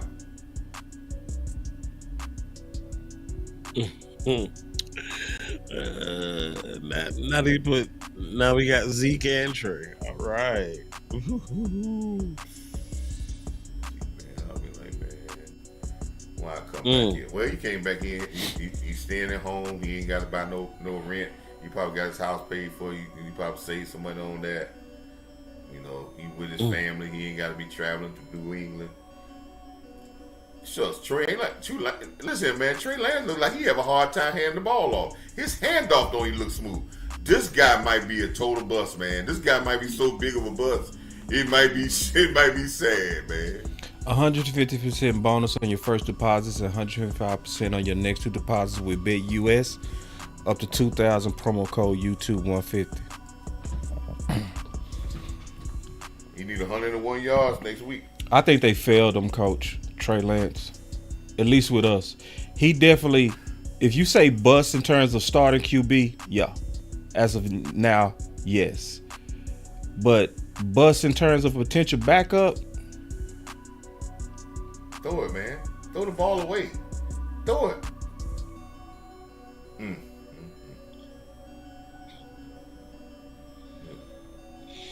yeah, he might not be that smart too. They could be too. Yeah, he might be one of them process slow people. Process slow. Man, that's sad. I ain't gonna go with that. I would want to see him in the regular season yet. I also feel like they failed him in preseason. He was averaging 38 passing attempts per preseason. I think he had 58 throws his last game. Went ballistic. That's play calling, bro. They killed it. I would want to see, before I just call him a bust, I would want to see Trey Lance under balance play calling. Like Fields with Pittsburgh. If I see him under a balanced play calling or play caller that leans on the run game and use him smart, especially his legs, I have a feeling if Trey Lance was at Pitt, he would be better. And just use smarter. And certain teams will use him right. I say the Ravens too. I think the Ravens would be a good place for him. Guess what? Trey Lance is just like Ben DiNucci. Ben DiNucci's favorite, best asset was his legs. Running the ball, throwing just a couple of passes, using his legs, making him run the ball. Listen, I don't say that's going to be a starter in the NFL, but it could have been serviceable if you put a game plan in him. But our offense coordinator was so the offense adapt. The offense coordinator is with Philly. He adapted to a running quarterback with Jalen Hurts. All this non-adaptive was Mike McCarthy, man. Mike McCarthy is always the one that say he couldn't adapt. He could have made Trey Lance better. You right, boss. He could have made Trey Lance if he would have adapted the offense for him. Yeah, I agree. The kid could have been.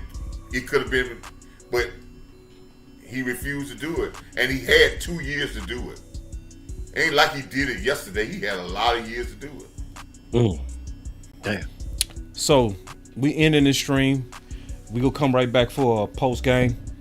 So remember, at BitUS you can get 150% bonus on your first deposit, 125% on your next deposit up to $2,000. Promo code YouTube150. We gonna be right back.